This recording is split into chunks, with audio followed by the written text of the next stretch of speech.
আউযুবিল্লাহি মিনাশ শাইতানির রাজিম। রজমকৃত শয়তানের কবল থেকে আল্লাহ তাআলার কাছে আশ্রয় চাচ্ছি। সম্মানিত দর্শক এবং শ্রোতাবৃন্দ, আমি যশোরী বাংলাদেশি সেবা পার্টির পক্ষ থেকে আপনাদের সকলকে জানাই আসসালামু আলাইকুম ওয়া রাহমাতুল্লাহ। স্বাধীন বাংলাদেশ আমরা পেয়েছি। এই স্বাধীন বাংলাদেশে আমরা যারা চলাফেরা করছি স্বাধীনভাবে, আমরা এমন দুইজন আবু সাঈদকে পেয়েছি। একজন জান দিয়ে চলে গেছেন, যার ফলে শিক্ষার্থীরা, দেশের প্রেমের মানুষেরা এবং প্রবাসীরা মিলে দেশটি স্বাধীন করেছে। আরেকজন আবু সাঈদকে আমরা পাচ্ছি, আবু সাঈদ খান, যিনি হাজী শরিয়তুল্লাহর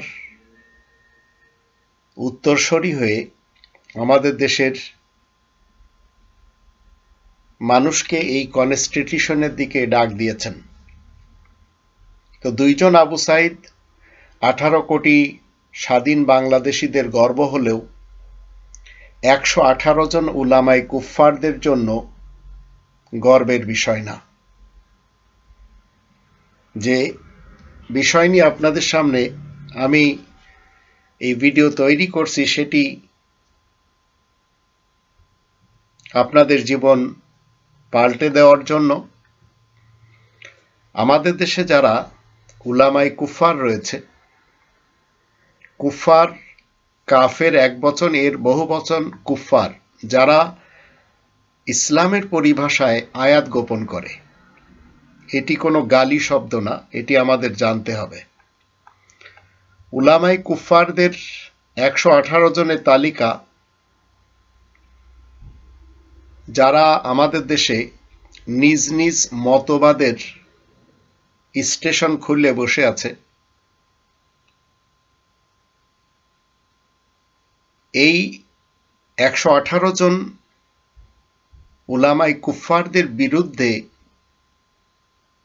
আমরা রব্বানি কনস্টিটিউশন নিয়ে কথা বলছি, এবং আমি প্রমাণ করে দেব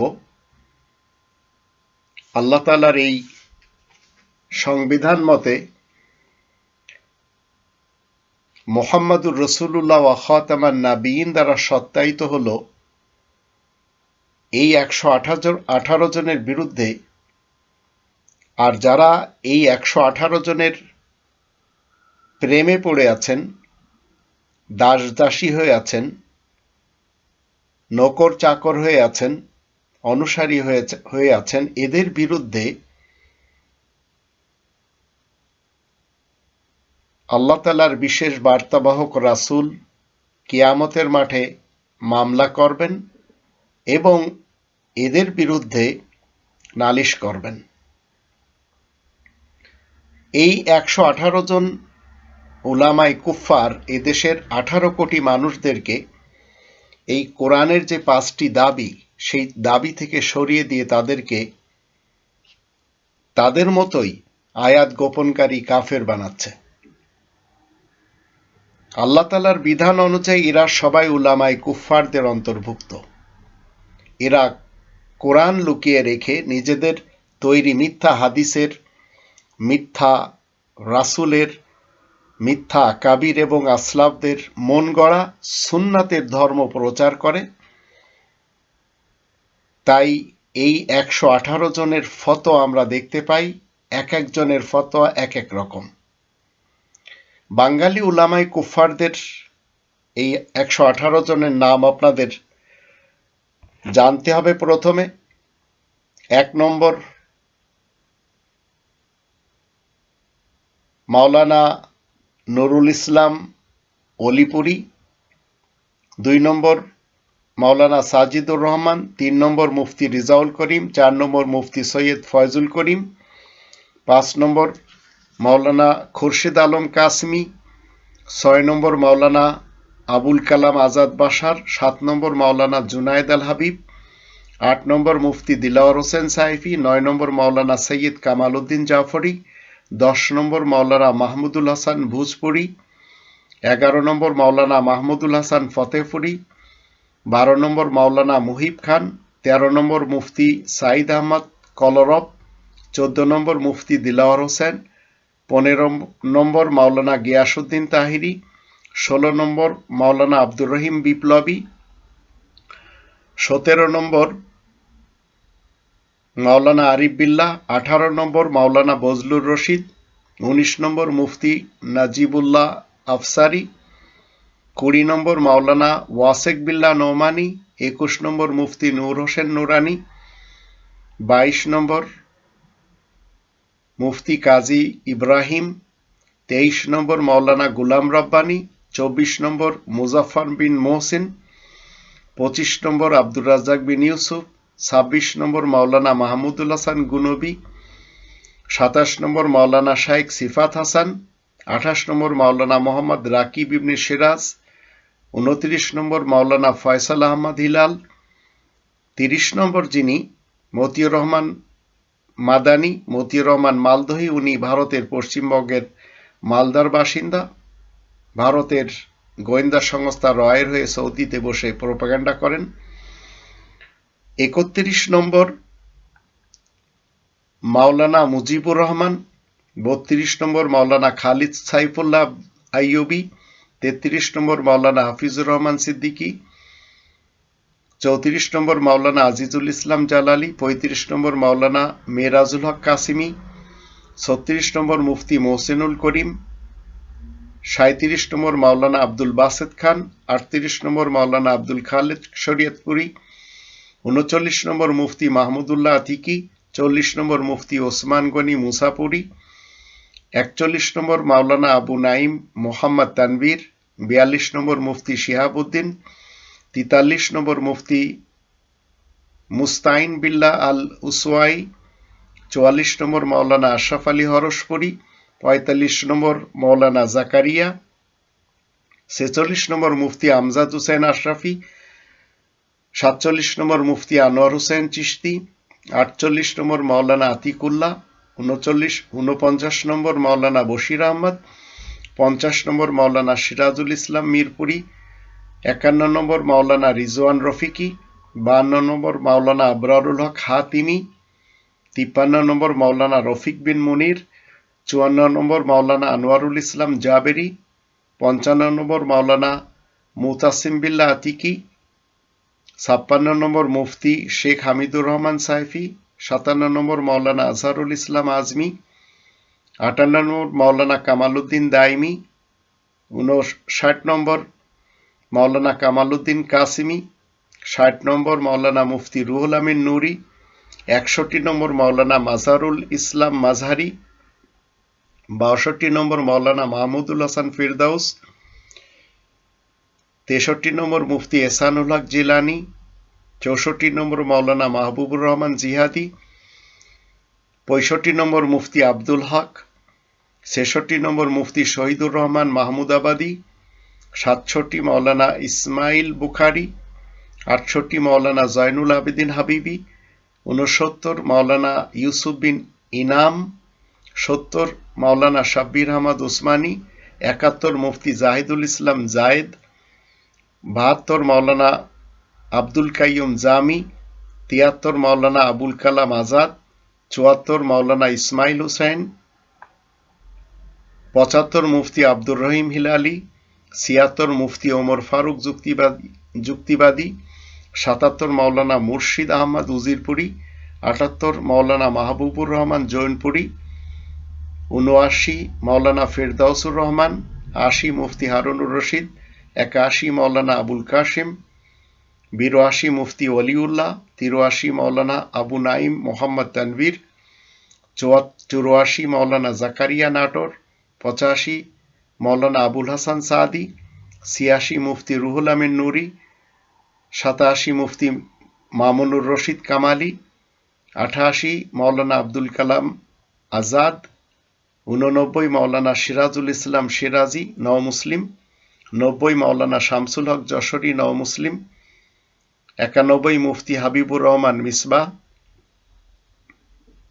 92 মাওলানা মুফতি অলিউল্লাহ, 93 মাওলানা বিলাল হুসাইন ফারুকি, 94 মুফতি ওমর ফারুকি যুক্তিবাদী, 95 মাওলানা আমির হামজা, 96 মিজানুর রহমান আজহারি, 97 মাওলানা তারিক মুনওয়ার, 98 মাওলানা আব্দুল হালিম বুখারী, 99 মাওলানা আতাউল্লাহ হাদিমি, 100 নম্বর মাওলানা আফাম ও খালিদ হোসেন, 101 মাওলানা মামুনুল হক, 102 মুজিবুর রহমান হামিদি, 103 মাওলানা মুশতাকুন নবী, 104 মাওলানা সালাউদ্দিন নানুপুরি, 105 মাওলানা কুতুবুদ্দিন নানুপুরি, 106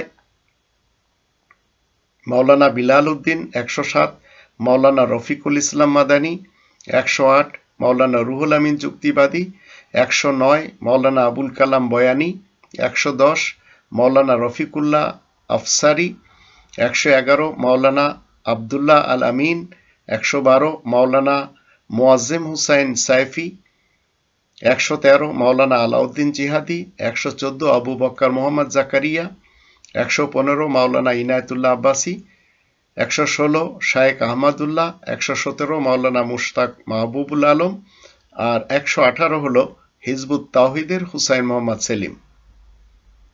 এরা সবাই উলামায়ে কুফফারদের অন্তর্ভুক্ত। যখন আমরা 5 নম্বর সূরা আল মাইদার 44, 45 এবং 47 এই তিনটি আয়াত দেখি, তখন আমরা দেখতে পাই এরা সবাই কেউ সুন্নি মুসলমান, কেউ শিয়া মুসলমান, কেউ সালাফি মুসলমান।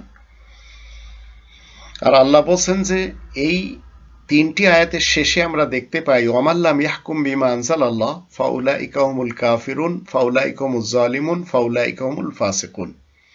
যারা আল্লাহ তাআলার পাঠানো যে বিধান, এই যে কনস্টিটিউশন, এই মতে যারা ফয়সালা করে না, ফয়সালা দেয় না, বিচার কার্য করে না, এদের সকলের ব্যাপারে আল্লাহ বলছেন যে এরা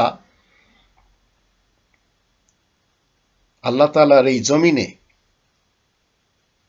আয়াত গোপনকারী কাফের, অপরাধী জালিম, মুক্তমনা ফাসেক।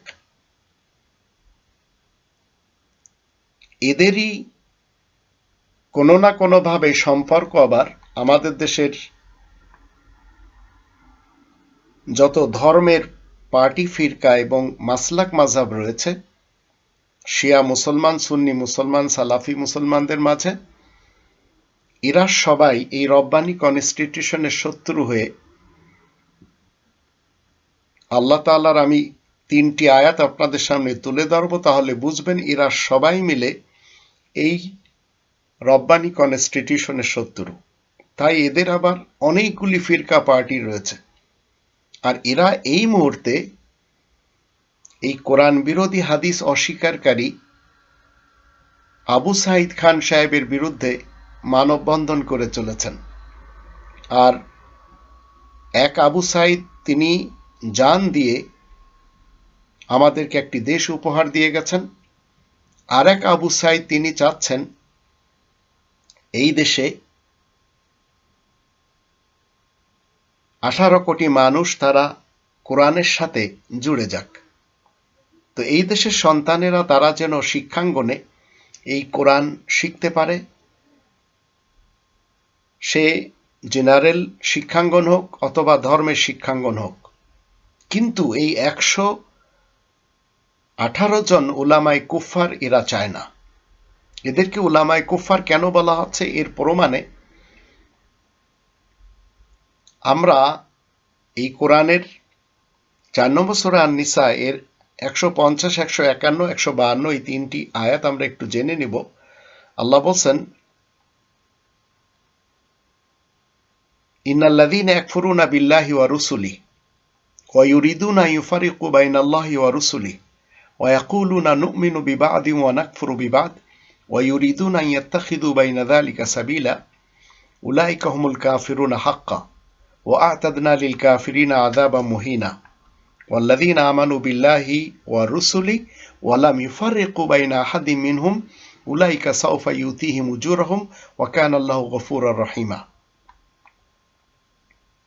নিশ্চয় যারা আল্লাহ, আল্লাহ তাআলার সকল বার্তাবাহক রাসূলগণকে অমান্য করে আর যদি চায় যে আল্লাহ তাআলা সকল বার্তাবাহক রাসূলগণের মধ্যে পার্থক্য হোক, এই সকল রাসূলগণের শিক্ষা কিন্তু এই লিখিত আল কিতাবের একই শিক্ষা, সকল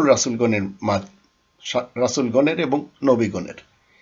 আর যদি বলে কাউকে আমরা মেনে চলবো আর কাউকে আমরা অমান্য করব, আর যারা এই দুয়ের মাঝখানে কোনো পথ বের করে নিতে চায়, উলাইকা হুমুল কাফিরুনা হাক্কা, এরাই তো সেই দল যারা সত্যই কাফের।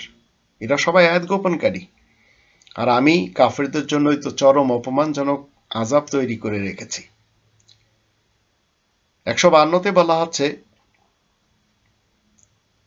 যারা আল্লাহ ও আল্লাহ তাআলা সকল বার্তাবাহক রাসূলগণের উপরে ঈমান আনে আর তাদের ব্যাপারে কারোর মধ্যে কোনো রকম পার্থক্য করে না, এদেরকেই তো আমি শীঘ্রই এদের প্রাপ্য পারিশ্রমিক দান করব, আল্লাহ তো ক্ষমাশীল দয়াময়।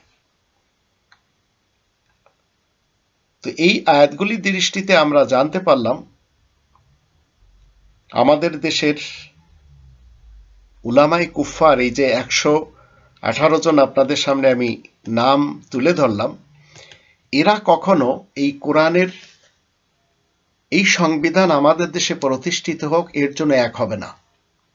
কিয়ামত পর্যন্ত এদের যারা নসল থাকবে, এদের যারা দাসী থাকবে, এদের যারা চাকর নকর থাকবে, এদের অনুসারী যারা থাকবে, তারাও এক হবে না। চ্যালেঞ্জ এটি কিয়ামত পর্যন্ত আমাদের এই দেশে।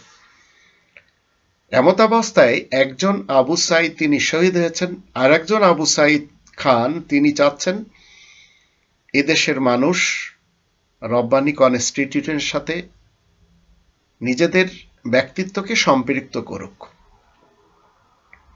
তো বাংলাদেশের মানুষের পাপের কারণে অতীতের 53 বছরের ইতিহাসে আমরা রক্তপাত, গুম, খুন, হত্যা, বোমা বিস্ফোরণ, ছাত্রদের বুকে গুলি করা, এগুলি সব দেখেছি। লুটপাট তাও দেখেছি। গ্রেনেড হামলা বলেন,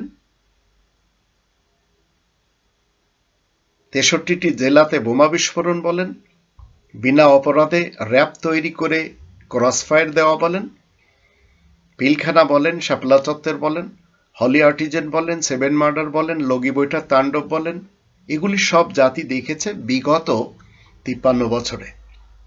তো কোনো একজন দেশের রক্ষককে আমরা খুনি ছাড়া পাই না।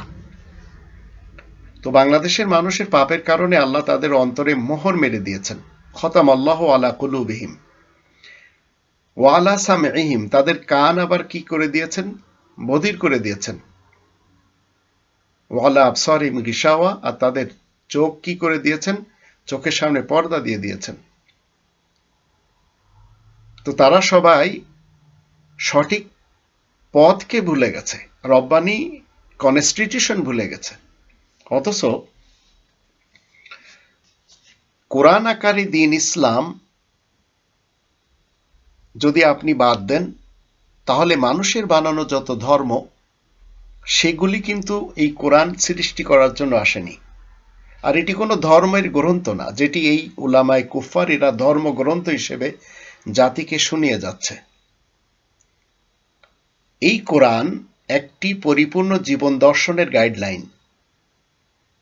এই কোরআনে ধর্ম নামে কোনো শব্দ নেই। আর যারা ধর্ম তৈরি করে নিয়েছে তাদেরকে কোরআন আবার চ্যালেঞ্জ করে।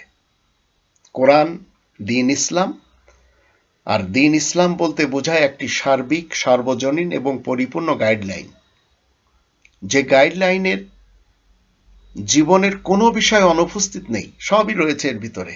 কিন্তু প্রচলিত এই 118 জন মতবাদধারীর যে মতবাদগুলি আমাদের দেশে ইস্টাবলিশ হচ্ছে,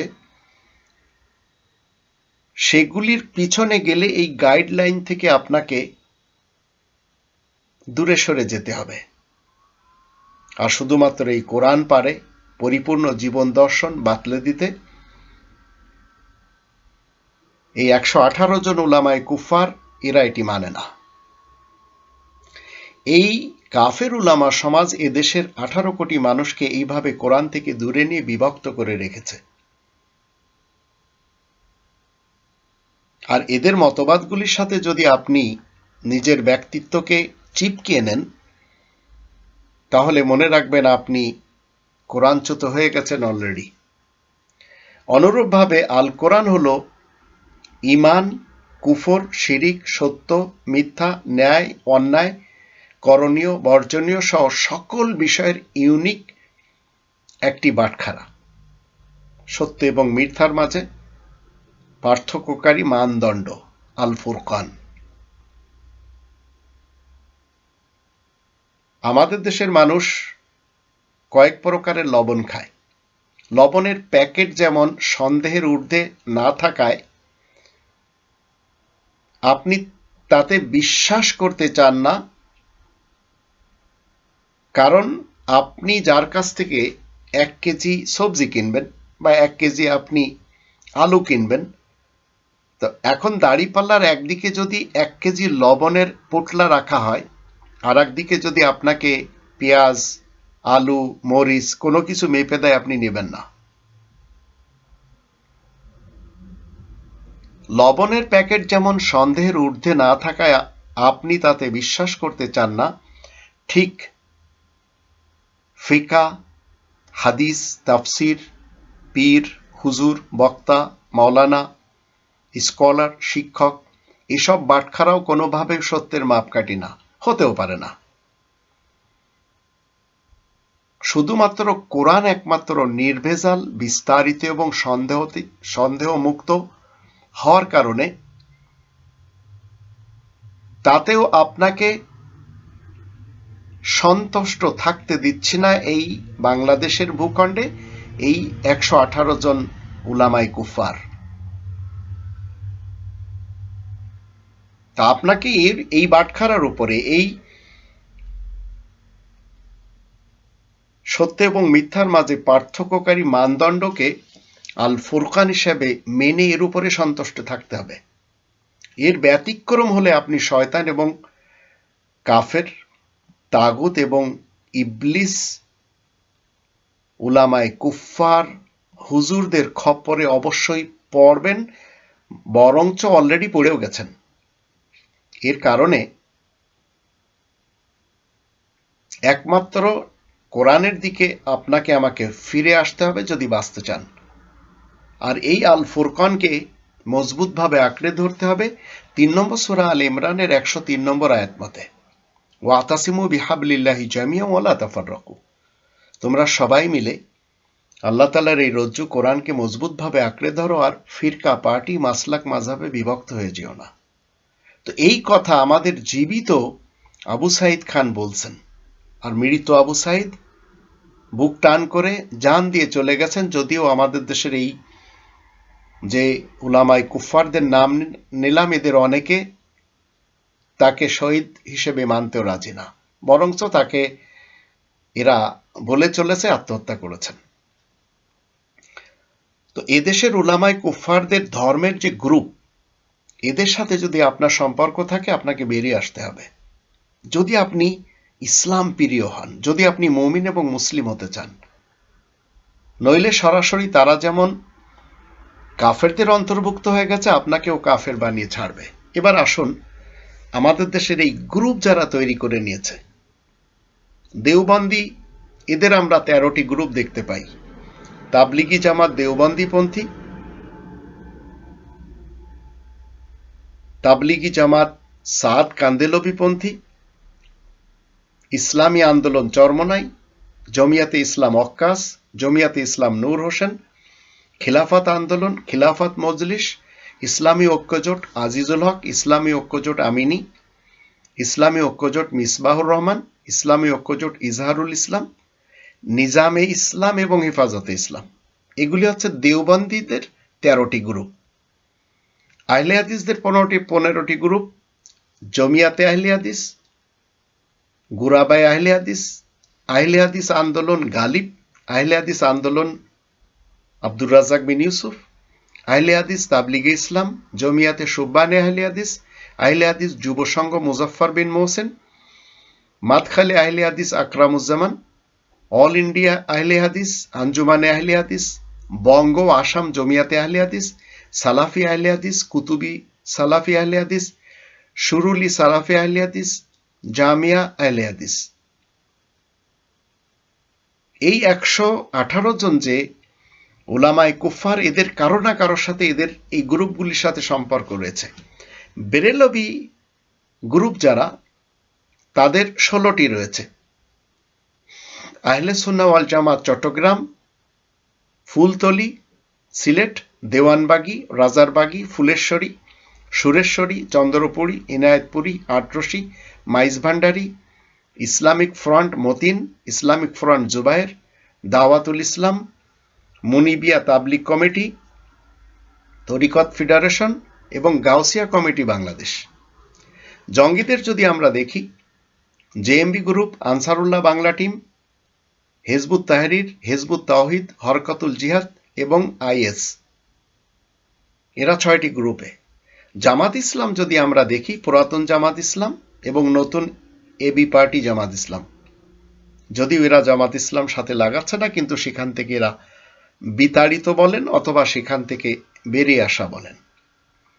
তা আপনি ইসলামের ভিত্তিতে একটি সুন্দর সমাজ যদি গড়তে চান, তাহলে আপনাকে এই রব্বানি কনস্টিটিউশনের দিকে ফেরত আসতে হবে। এবং এই কনস্টিটিউশনের মধ্যে রয়েছে 19 জন নবী প্লাস রাসূল এবং 5 জন স্পেশাল রাসূল। এদের ক্যারেক্টারসগুলি আপনাকে অভিনয় করে জীবন কাটাতে হবে। এখন আপনি ভাবুন যে আপনি দ্বীন ইসলাম মানবেন, না এই ফিরকার, পার্টির, মাসলাক এবং মাযহাবের এই লোকদের যেসব মতবাদ রয়েছে সেগুলি মানবেন। এদের আবার হরেক রকমের মতবাদ রয়েছে। আমি আপনাদের সামনে মুহাম্মদুর রাসূলুল্লাহ ওয়া খাতামান নাবিয়িনকে পরিচয় করাবো এবং আরব ইতিহাসের মুহাম্মদ ইবনে আবদুল্লাহ ইবনে আব্দুল মুত্তালিব বিন হাশিমকে এই 118 জন উলামায়ে কুফফার মেনে চলেছে, তারা মুহাম্মদুর রাসূলুল্লাহ শত্রু হয়ে। তো 2 জন আবু সাঈদ পেয়ে আমরা স্বাধীন বাংলাদেশের লোকেরা গর্ব এবং গর্বিত হয়ে খুশি পাচ্ছি। একজন জান দিয়েছেন আর একজন জীবিত রয়েছেন। তিনি চাচ্ছেন মানুষ এই গ্রন্থের সাথে জুড়ে যাক, সে যেই হোক না কেন, সে আস্তিক হোক, নাস্তিক হোক, হিন্দু হোক, বৌদ্ধ হোক, খ্রিস্টান হোক, জারেতুশতি হোক, আশরাক হোক, মুশরিকিন হোক, সবাই এই গ্রন্থ পড়ার জন্য তিনি উদ্বুদ্ধ করে চলেছেন সবাইকে। কিন্তু এই 118 জন উলামায়ে কুফফার বাধা হয়ে দাঁড়িয়েছেন। আর কিয়ামতের মাঠে এই 118 জন মোল্লা, এই উলামায়ে কুফফার, এদের এবং এদের ভক্তদের বিরুদ্ধে কোরআনের মুহাম্মদুর রাসূলুল্লাহ ওয়া খাতামান নাবিয়িন যে মামলা করবেন, যে নালিশ করবেন, সেটি আমি এই ভিডিও শেষের দিকে বলবো কোন আয়াতের মাধ্যম দিয়ে। এই 118 জন উলামায়ে কুফফার, এরা কোরআনের 5টি দাবি, যা আজ 900 কোটি মানুষের উপরে আল্লাহ রেখে দিয়েছেন এবং প্রতিনিয়তে এটি কন্টিনিউ চলছে ফ্রম দি ডে ওয়ান, প্রথম দিন থেকে। কোরআনের 5টি দাবি এই 118 জন এই উলামায়ে কুফফার এরা জানে না, তাই মানে না, যার ফলে তারা তাদের অনুসারী যারা রয়েছে তাদেরকে বলতেও পারে না। কোরআনের 5টি দাবি: 1 নম্বর দাবি, কোরআনকে 100% বিশ্বাস করতে হবে। 2 নম্বর দাবি, কোরআনের ভাষায় কোরআন পড়া শিখতে হবে, মনে রাখবেন, আর আরবদের ভাষায় না। 3 নম্বর দাবি, মাতৃভাষায় কোরআন জানতে হবে। 4 নম্বর দাবি, কোরআন মতে জীবন কাটাতে হবে। আর 5 নম্বর দাবি, কোরআনে তাবলীগ করতে হবে। কিন্তু এই লোকগুলি, এরা আমাদেরকে কোরআন শুনতেও দেয় না।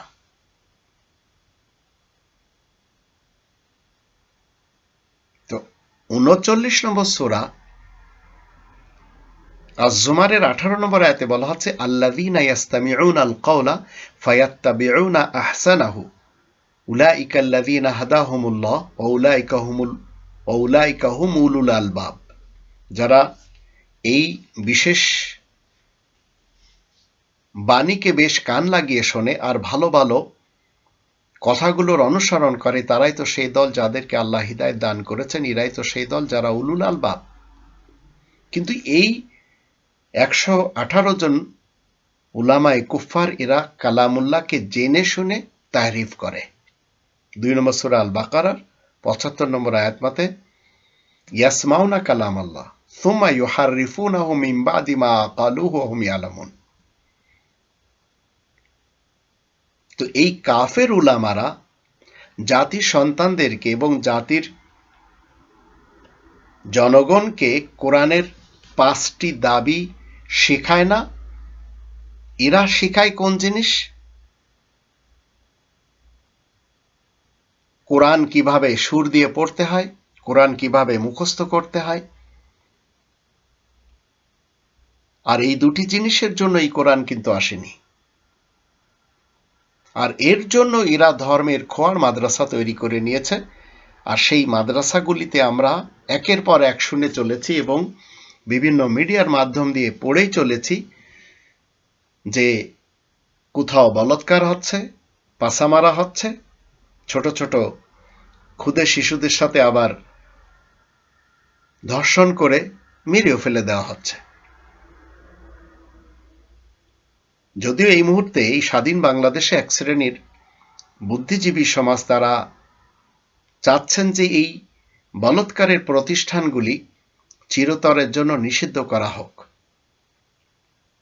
কিন্তু আবু সাঈদ খান সাহেব তিনি চাচ্ছেন যত পাঠশালা আমাদের দেশে রয়েছে সব পাঠশালাতে এই কোরআন সাবজেক্ট হিসেবে রাখা হোক। কোরআন আপনাকে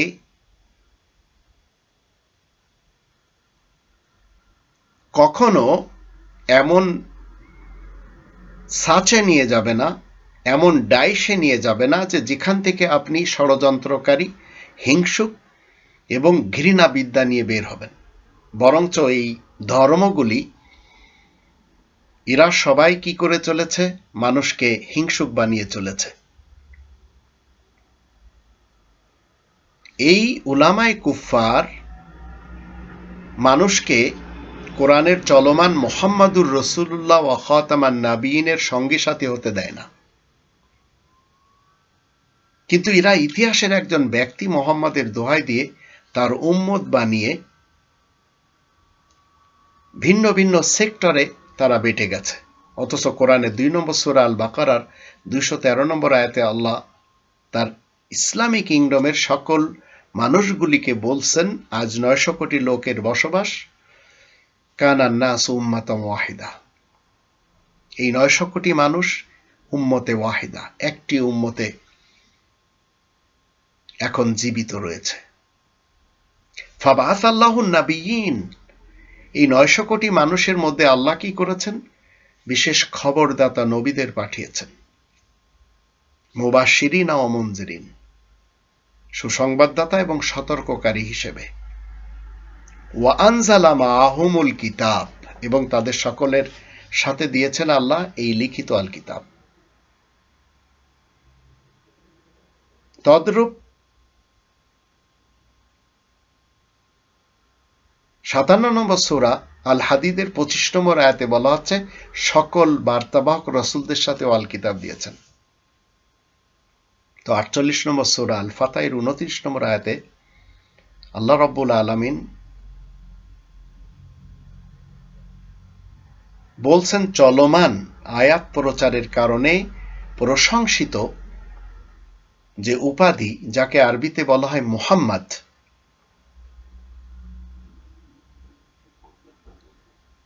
তার ব্যাপারে আল্লাহ কি বলছেন? মুহাম্মাদুর রাসূলুল্লাহ। আয়াত প্রচারের কারণে প্রশংসিত মুহাম্মদ আল্লাহ তাআলার বার্তাবাহক। ওয়াল্লাযীনা মাআহু আশিদ্দাউ আলাল কুফারি রুহামাউ বাইনাহুম, আর যারা তার সঙ্গী সাথী তারা নিজেদের মধ্যে বড়ই রহমদিল এবং আয়াত গোপনকারীদের ব্যাপারে বড়ই কঠোর। কিন্তু আরব ইতিহাসের মোহাম্মদ ইবনে আবদুল্লাহ ইবনে আব্দুল মুত্তালিব বিন হাশিমের যখন আমরা ইতিহাস দেখি, তার সঙ্গী সাথীরা নিজেদের মধ্যে জঙ্গে জামাল, জঙ্গে সিফিন, কারবালার যুদ্ধ এগুলি করেছে। তো কোরআনের মোহাম্মদুর রসুল্লাহ ভিন্ন, আর ইতিহাসের আরবদের রাখা নাম মোহাম্মদ ইবনে আবদুল্লাহ ভিন্ন। এটি এদেশের উলামায়ে কুফফার, এরা নিজেরা জানে না এবং আমাদের দেশের 18 কোটি মানুষকে বোঝাতেও চায় না। এবং তাদের কেউ যদি বোঝে, তাদের বিরুদ্ধে এরা সোচ্চার হয়ে থাকে।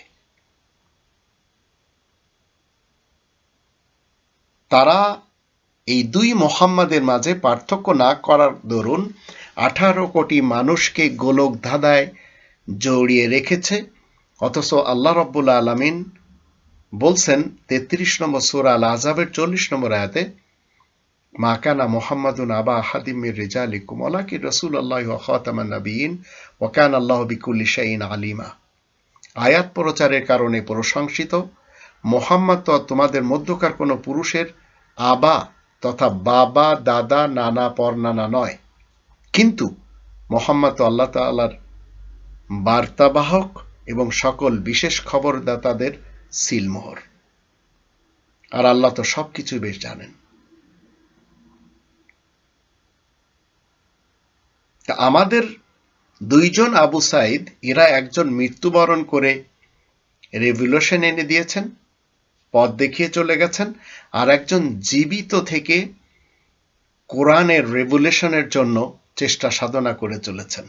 কিন্তু এদেশের উলামায়ে কুফফার, এদেশের উলামায়ে আজাজিল, এদেশের উলামায়ে ইবলিস এবং শায়াতিন, এদেশের উলামায়ে তাগুত, এদেশের উলামায়ে সু, এরা রাস্তায় বাধা হয়ে দাঁড়িয়েছে, বিশেষ করে 118 জন। আর এরা এদেশের লোকদেরকে বৈষম্যের বিভিন্ন সেক্টর তৈরি করে বিভিন্ন স্তরে বেটে দিয়েছে।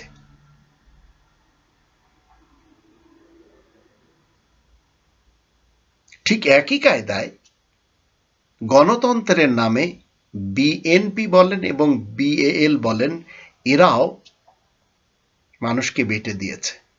গণতন্ত্রই যদি মানতে হয় তাহলে এই দুই পার্টি এক হতে রাজি না। এই দুইটি পার্টি আবার দুইটি ফ্যামিলিকে প্রমোট করে চলেছে 53টি বছর। যারা এই দুই পার্টির সাথে দিয়েছে, তাদেরই কারণে এদেশের মানুষ ভারতের পেটে ঢুকেছিল 53টি বছর। তো আবু সাইদ শহীদ হয়ে এই রেভলিউশন আমাদেরকে দিয়েছে। আমরা এখন স্বাধীন বাংলাদেশে বসবাস করি, আর এক আবু সাইদ আমাদেরকে দিতে চাচ্ছেন আমরা যেন সবাই কোরআনের সাথে নিজেদেরকে সম্পৃক্ত করে নিতে পারি। কিন্তু আমাদের এই উলামায়ে কুফফার, এরা জানে না 43 নম্বর সূরা আয-যুখরুফের 31 নম্বর আয়াত মতে, ওয়াকালু লাউলা নুজিলা হাযাল কুরআনু আলা রাজুলিম মিনাল ক্বরিয়াতাইনি আযীম। আর মানুষেরা বলে এই কোরআন সেই বিশেষ মক্কা মদিনার দুইটি জনপদের একটি বিশেষ ব্যক্তির কাছে কেন নাজিল হয় না। তো যে মুহাম্মদ ইবনে আবদুল্লাহকে এরা প্রমোট করে, তার উপরে এই কোরআন নাজিল হয়নি এবং মক্কা মদিনার বিশেষ একজনের উপরে নাজিল হওয়ার কথাও না।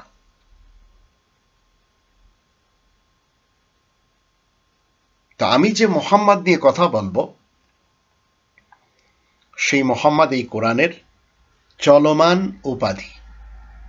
48 নম্বর সূরা আল ফাতার 29 নম্বর আয়াত থেকে আমরা কি জানলাম? মুহাম্মাদুর রাসূলুল্লাহ।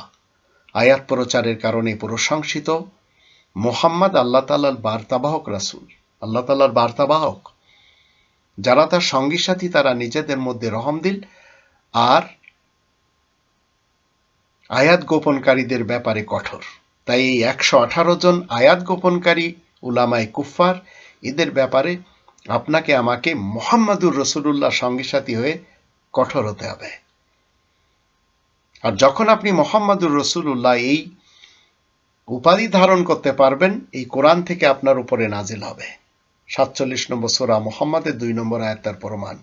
ওয়াল্লাযীনা আমানু ওয়া আমিলুস সালিহাত ওয়া আমানু বিমা নুজিলা আলা মুহাম্মাদ ওয়া হুয়াল হাক্কু মির রাব্বিহিম। তো এই উপাধিতে যখন আপনি বসে অভিনয় করবেন, তখন আপনার উপরে নাজিল হবে মহাসত্য। আর মহাসত্য 2 নম্বর সূরা আল বাকারার 147 নম্বর আয়াত মতে আল হাক্কু মির রাব্বিকা ফালা তাকুনান্না মিনাল মুমতারিন। এই মহাসত্য তোমার রবের পক্ষ থেকে এসেছে, তাই তুমি সন্দেহ পোষণকারীদের দলে যাবে না। আর 3 নম্বর সূরা আল ইমরানের 144 আয়াতে বলা হচ্ছে ওয়ামা মুহাম্মাদুন ইল্লা রাসূল। আর আয়াত প্রচারের কারণে প্রশংসিত উপাধি আল্লাহ তাআলার বার্তাবাহক রসুল ছাড়া আর কিছুই না। কদ খালাত মিন ক্বাবলিহির রাসূল, এর পূর্বে যত এই উপাধির ধারক ছিল তারা চলে গেছে। আফা ইম্মাতা আও কুতিলা, যদি সে মারা যায় কিংবা হত্যা হয়, ইনকালাবতুম আলা আকাবিকুম, তোমরা কি পিছনে চলে যাবে? ওয়া ইয়ানকালিব আলা আকিবাইহি ফালা ইয়াদুরুল্লাহা শাইআ ওয়া সায়াজজিল্লাহু শাকিরিন। যদি কেউ যায় তাহলে তাতে আল্লাহ তাআলার কোনো ক্ষতি হবে না, আর আল্লাহ তাআলা কৃতজ্ঞ যারা তাদেরকে অচিরেই বদলা দিবেন। তো এই মুহাম্মাদুর রাসূলুল্লাহ সঙ্গী সাথী হতে হবে আপনার এবং আমার। কিন্তু এই 118 জন উলামায়ে কুফফার, এরা যে মুহাম্মদকে নিয়ে প্রমোট করে চলেছে, যার হাদিস নিয়ে এরা এদেশে তাদের নিজ নিজ ধর্ম প্রচার করে চলেছে, সেই মুহাম্মাদের নাম কোরআনে নেই। সেই মুহাম্মাদের নাম গর্ভে থাকাকালে তার মা আমেনা স্বপ্নে দেখেন এবং তাকে স্বপ্নে দেখানো হয় যে তোমার যে সন্তানটি জন্ম হবে তার নাম মুহাম্মদ রাখবে। সন্তান প্রসবের পর আমেনা সন্তানের দাদা আব্দুল মুত্তালিবকেও ঠিক একই কায়দায় এই স্বপ্নের বৃত্তান্ত জানার পর তিনি নিজেও বললেন যে আমিও তো দেখেছি। তো দাদা সেই অনুযায়ী শিশুটির নাম রাখেন মোহাম্মদ। যদিও এই নামকরণের বিষয়েও এই 118 জন মৌলবীদের মধ্যে, উলামায়ে কুফফারদের মধ্যে মতভিন্নতাও রয়েছে। সংক্ষিপ্ত ইসলামী বিশ্বকোষ, 2য় খণ্ড, ইসলামিক ফাউন্ডেশন বাংলাদেশ, ঢাকা, 1982, পৃষ্ঠা নম্বর 292-তে বলা হচ্ছে, ভূমিষ্ঠ হওয়ার পর আমেনা তার নিজের স্বপ্ন অনুযায়ী সন্তানের নাম রেখেছেন আহমদ। এই নাম নিয়েও কিন্তু মতবিরোধ। আর এই উলামায়ে কুফফার, এরা তার জন্ম তারিখও ঠিক মতো জানে না। কেউ বলে সোমবারে, কেউ বলে বৃহস্পতিবারে, আবার মৃত্যু তারিখও এদের সঠিক জানা নেই। তা আমি মুহাম্মাদুর রাসূলুল্লাহ ওয়া খাতামান নাবিয়িনকে প্রমোট করে চলি, আর আরব ইতিহাসের নামের মুহাম্মদ ইবনে আবদুল্লাহ ইবনে আব্দুল মুত্তালিব বিন হাশেমকে ইসলামের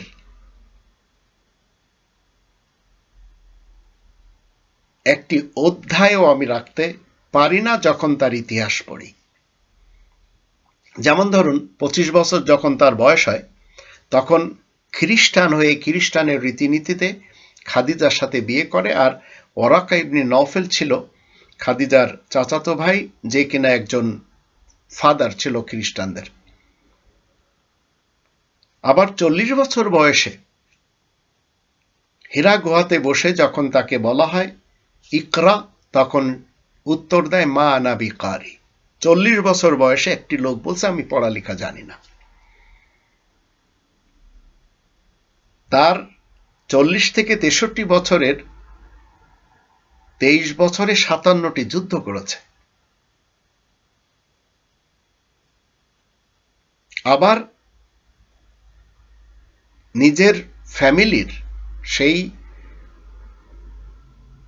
কুরাইশের, বনু হাশেমের কুরাইশের এই বংশকে উত্তমভাবে প্রমোট করার জন্য বলেছে আল আইম্মাতু মিন কুরাইশ, নেতৃত্ব সবসময় কুরাইশে থাকবে। আবার ইহুদিদেরকে ঘৃণা করতে যেয়ে বলেছে আখরিজুল ইহুদ মিন জাজিরাতিল আরব, আরব উপত্যকা থেকে ইহুদিদেরকে বের করে দিতে হবে। আবার নিজেকে খাতামান নাবিয়িন হিসেবে প্রমোট করার জন্য বলেছে আনা খাতামান নাবিয়িন লা নাবিয়্যা বাদি, আমি সর্বশেষ নবীদের একজন, আমার পরে কোনো নবী আসবে না। কিন্তু যখন আমরা মুহাম্মাদুর রাসূলুল্লাহ ওয়া খাতামান নাবিয়িন থেকে সত্যায়িত দেখি, সেখানে আমরা 19 জন নবীদের নাম পাই। যদিও এই উলামায়ে কুফার এরা 1,20,000 অথবা 2,24,000 নবীদেরকে মানে। তো কোরআনে যে 19 জন নবীদের কথা আল্লাহ বলে দিয়েছেন, আসুন আমরা দেখি সেই নামগুলির মধ্যে মুহাম্মদ ইবনে আবদুল্লাহ আছে কিনা। ইব্রাহিম, ইসহাক, ইয়াকুব, নূহ, দাউদ, সুলাইমান, আইয়ুব, ইউসুফ, মুসা, হারুন, জাকারিয়া, ইয়াহইয়া, ঈসা, ইলিয়াস, ইসমাইল, আলিয়াসা, ইউনুস, লূত, ইদ্রিস। এই 19 জন হচ্ছে ইসলামের নবী, এরা আবার রাসূল। আর বিশেষ স্পেশাল যে 5 জন রাসূল রয়েছেন, মুহাম্মাদুর রাসূলুল্লাহ, আহমদ রাসূল, শোয়েব রাসূল, সালেহ রাসূল, হুদ রাসূল। এখানেও মুহাম্মদ ইবনে আবদুল্লাহ নেই। কিন্তু মুহাম্মদ ইবনে আবদুল্লাহর 21 জন স্ত্রী এবং দাসী ছিল। খাদিজা বিনতে খুয়াইলিদ, সাউদা বিনতে জামা, আয়েশা বিনতে আবি বকর, তাও 6 বছরের কন্যা শিশু। মুহাম্মাদুর রাসূলুল্লাহ থেকে কখনো সত্যায়িত না।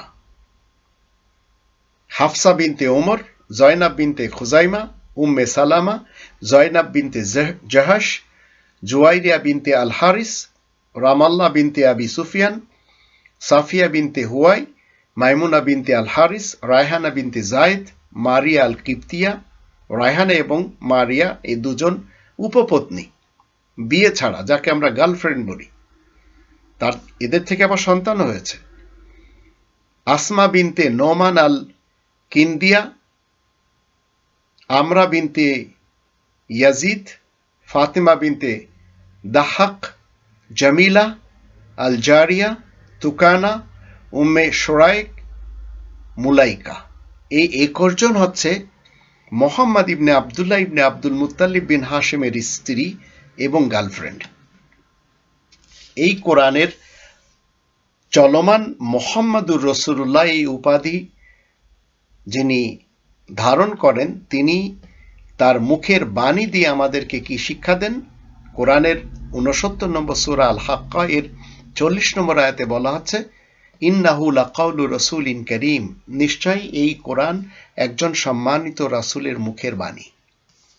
এই বাণীতে 4 নম্বর সূরা আন-নিসা এর 3 নম্বর আয়াতে বলা হচ্ছে, ফানকিহু, তোমরা সবাই বিয়ে করো। কোন মেয়ের সাথে করতে হবে? 6 বছরের। কয়জন রাখা যাবে? কতটি বিবাহ করা যাবে? মাসনা ওয়া থুলাসা ওয়া রুবা, দ্বিতীয়, তৃতীয়, চতুর্থ।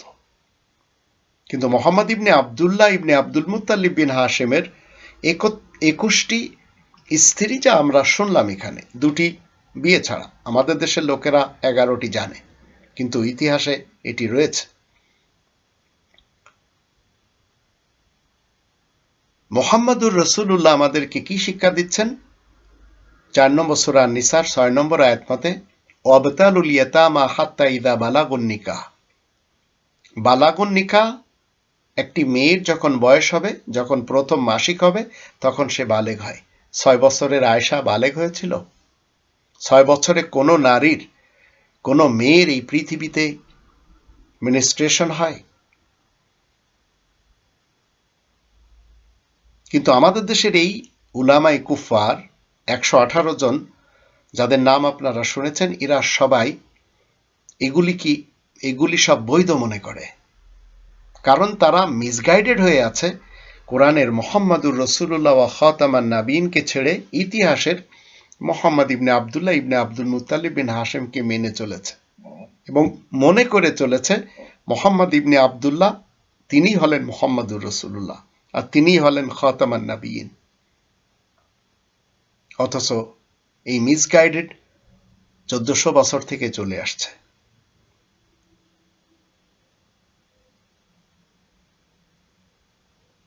আঠাশ নম্বর সূরা আল কসাসের যখন আমরা 14 নম্বর আয়াত দেখি, ওয়ালাম্মা বালাগা আশুদ্দাহু, একটি ছেলে বিয়ে করবে কখন?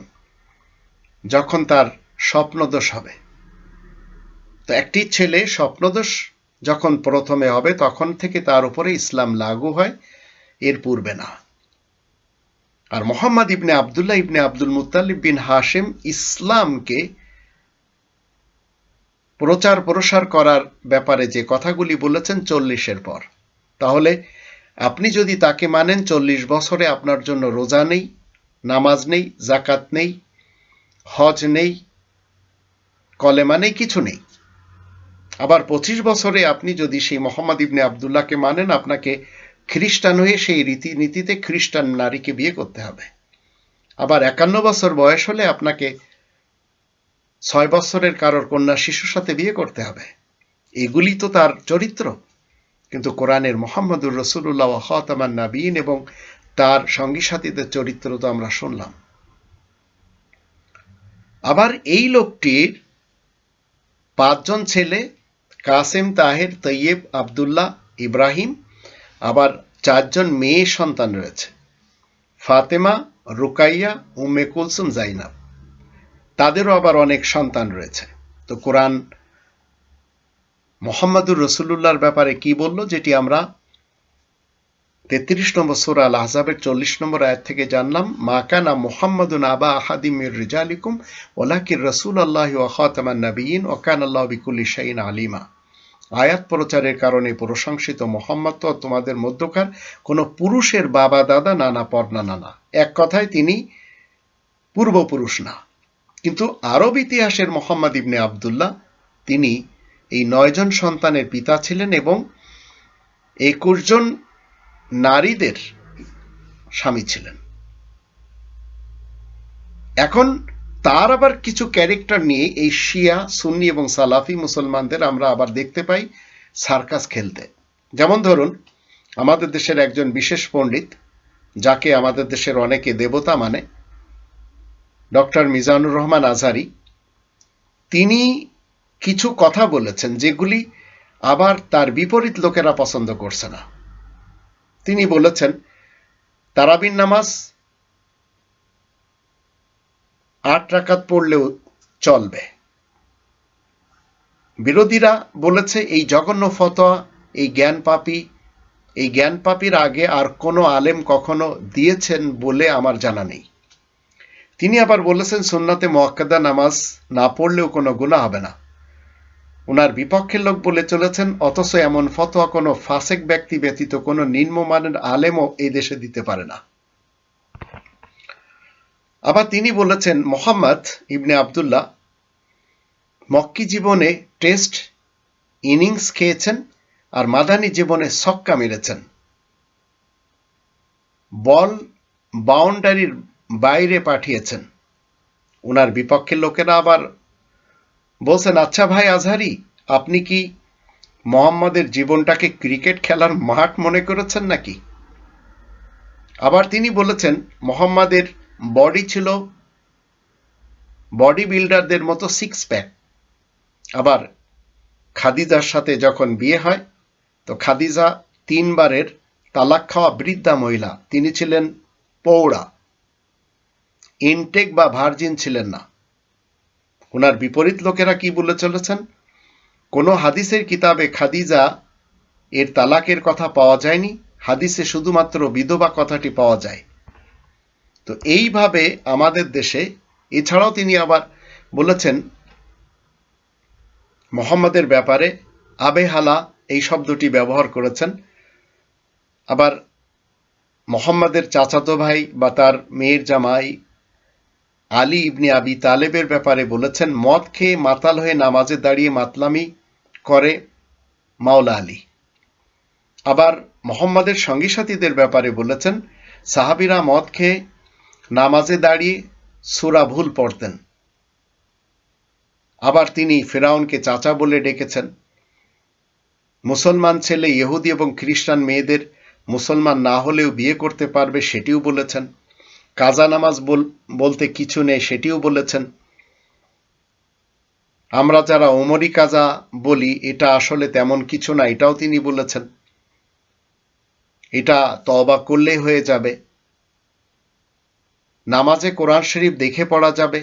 তবে কি নামাজ ভঙ্গের কারণের মধ্যে নামাজে কোরআন শরীফ দেখে পড়া এবং আমলে কাসির করায় এই দুটা বাদ যাবে? এটি তার কাছে আবার প্রশ্ন করেছেন তার বিপক্ষের লোকেরা।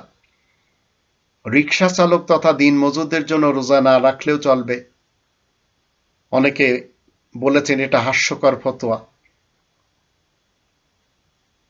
তো এসব বিবেকহীন কথা বলার পরেও যারা আজহারিকে নির্দোষ প্রমাণ করতে উঠে পড়ে লেগেছে, আলেম উলামাদেরকে গালাগাল করছে, তারা গণ্ডমূর্খ ছাড়া আর কিছু নয়, এটিও বলে চলেছেন।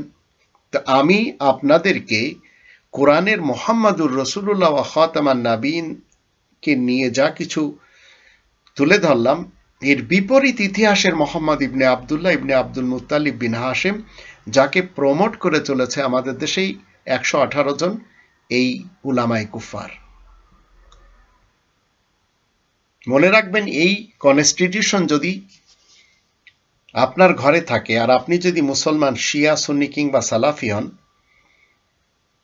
তাহলে আপনাকে এই কোরআনের 5টি দাবি যা আমি শোনালাম শুরুতে, এই 5টি দাবি অনুযায়ী যদি নিজের জীবনকে পরিচালনা না করেন, তাহলে 2 নম্বর সূরা আল বাকারার 41 নম্বর আয়াত মতে আল্লাহ বলেন, ওয়ালা তাকুনু আউওয়ালা কাফিরিন বিহি, এর সাথে তোমরা প্রথম কাফের হয়ে যেও না।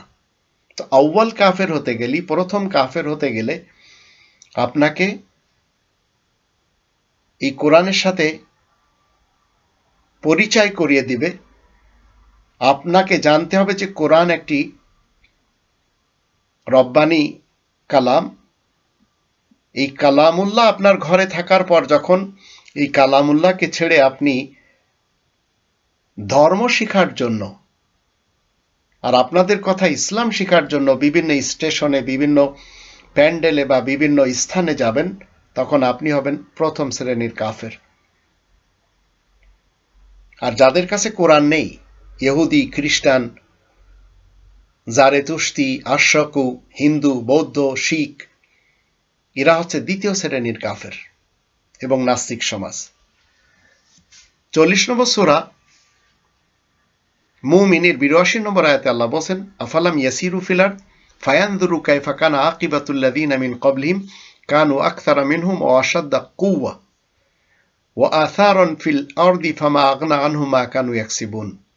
মানুষেরা কি দুনিয়ার বুকে ভ্রমণ করে দেখবে না যে ওদের আগেকার লোকগুলোর কি দশা দাঁড়িয়েছে? তাদের মধ্যে অনেকেই ওদের চাইতে সংখ্যা, শক্তি ও কীর্তি স্থাপত্যের ক্ষেত্রে অনেক বেশি সমৃদ্ধ ছিল, কিন্তু যা তারা কামাই করেছে সেসব তাদের কোনো কাজে আসেনি। তো 118 জন উলামায়ে কুফফারদের অনেকগুলি তাদের দাস দাসী রয়েছে, যারা তাদের দাসত্ব করে চলেছে।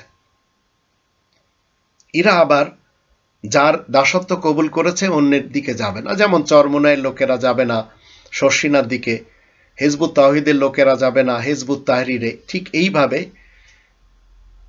এরা গড়ে নিয়েছে।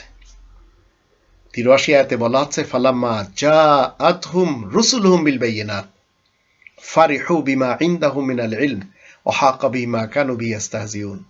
যখন তাদের কাছে সুস্পষ্ট দলিল প্রমাণ নিয়ে তাদের সকল বার্তাবাহক রাসূলগণ এসেছে, তখন কিন্তু সেসব লোক নিজেদের বানানো মিথ্যা ফলসফা, জ্ঞান গরিমা নিয়ে আমোদ ফুর্তিতে মেতে উঠেছে, আর তাদের উপরে সেই আযাব এসেই পড়েছে যা নিয়ে তারা ঠাট্টা করেছিল। 84 আয়াতে বলা হচ্ছে, ফালাম্মা রাআউ বা'সানা ক্বালু আমান্না বিল্লাহি ওয়াহদাহু ওয়া কাফারনা বিমা কুন্না বিহি মুশরিকিন। তারপরে যখন তারা আমার আযাব দেখতে পায়, তখন তারা বলে, আমরা এক আল্লাহ তাআলার উপরে ঈমান এনেছি, আর আল্লাহ তাআলার সাথে আমরা যেসব জিনিস শরীক করতাম সেসবের আনুগত্য অস্বীকার করছি। এখন এরা মুহাম্মদ ইবনে আবদুল্লাহ ইবনে আব্দুল মুত্তালিবের আনুগত হয়ে, 4 খলিফা আবু বকর, ওমর, ওসমান, আলীর অনুগত হয়ে এবং সাহাবাদের, লক্ষ লক্ষ সাহাবাদের অনুগত হয়ে এরা জীবন কাটিয়ে চলেছে। কিন্তু একটি সময় এরা তওবা করছে, কারণ এটি হচ্ছে মুহাম্মাদুর রাসূলুল্লাহ ওয়া খাতামান নাবিয়িন দ্বারা সত্যায়িত। তো 85 আয়াতে বলা হচ্ছে, ফালাম ইয়াকু ইয়ানফাউহুম ঈমানুহুম লাম্মা রাআউ বা'সানা সুন্নাতাল্লাহি আল্লাতী ক্বাদ খালাত ফি ইবাদি ওয়া খাসিরা হুনালিকাল কাফিরুন। সুতরাং তাদের এই ঈমান আনার কাজটি তখন তাদের কোনো উপকারে আসবে না, যখন তারা আমার আযাব দেখে নেবে। এই যে আল্লাহ তাআলার সুন্নাত, যা নিজ বান্দাদের মধ্যে আগে থেকেই কার্যকারী রয়েছে, আর কাফেরাই ক্ষতিগ্রস্ত হয়ে থাকবে। তো এই উলামায়ে কুফফার, এদের কাছে হাতিয়ার রয়েছে সুন্নাতুল্লাহর বিপরীত সুন্নাতুর রাসূলিল্লাহ। তাই দেখবেন এরা যখন কোনো কথা বলে, এরা সবাই বলবে নাহমাদুহু ওয়া নুসাল্লি আলা রাসূলিল কারীম আম্মা বাদ। আবার বলবে ক্বালা ক্বালা রাসূলুল্লাহ সাল্লাল্লাহু আলাইহি ওয়াসাল্লাম। এর কারণ কি? এই উলামায়ে কুফফার এরা কোরআনের মুহাম্মাদুর রাসূলুল্লাহ ওয়া খাতামান নাবিয়িন থেকে আমরা যে সত্যায়িত জানলাম, ৬৯ নম্বর সূরা আল হাক্কার ৪০ নম্বর আয়াত মতে ইন্নাহু লাকাউলু রাসূলিন কারীম, নিশ্চয় এই সংবিধান একজন সম্মানিত বার্তাবাহক রাসূলের মুখের বাণী। এটি তারা মানে না। তাই এতগুলি গ্রুপ বন্দী এদের মাঝে, এতগুলি ফিরকা, পার্টি, মাসলাক এবং মাযহাব।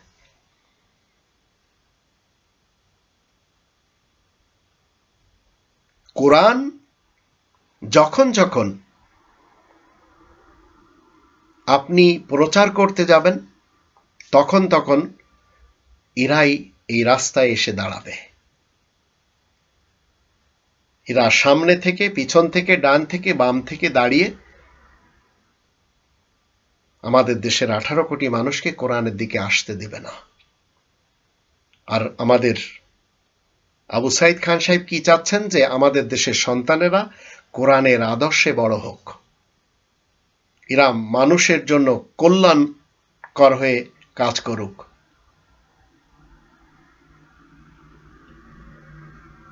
কিন্তু সবচেয়ে বড় বিপদ আমাদের দেশের মুসলমান শিয়া সুন্নি সালাফিদের এই 118 জন যারা উলামায়ে কুফফার রয়েছে।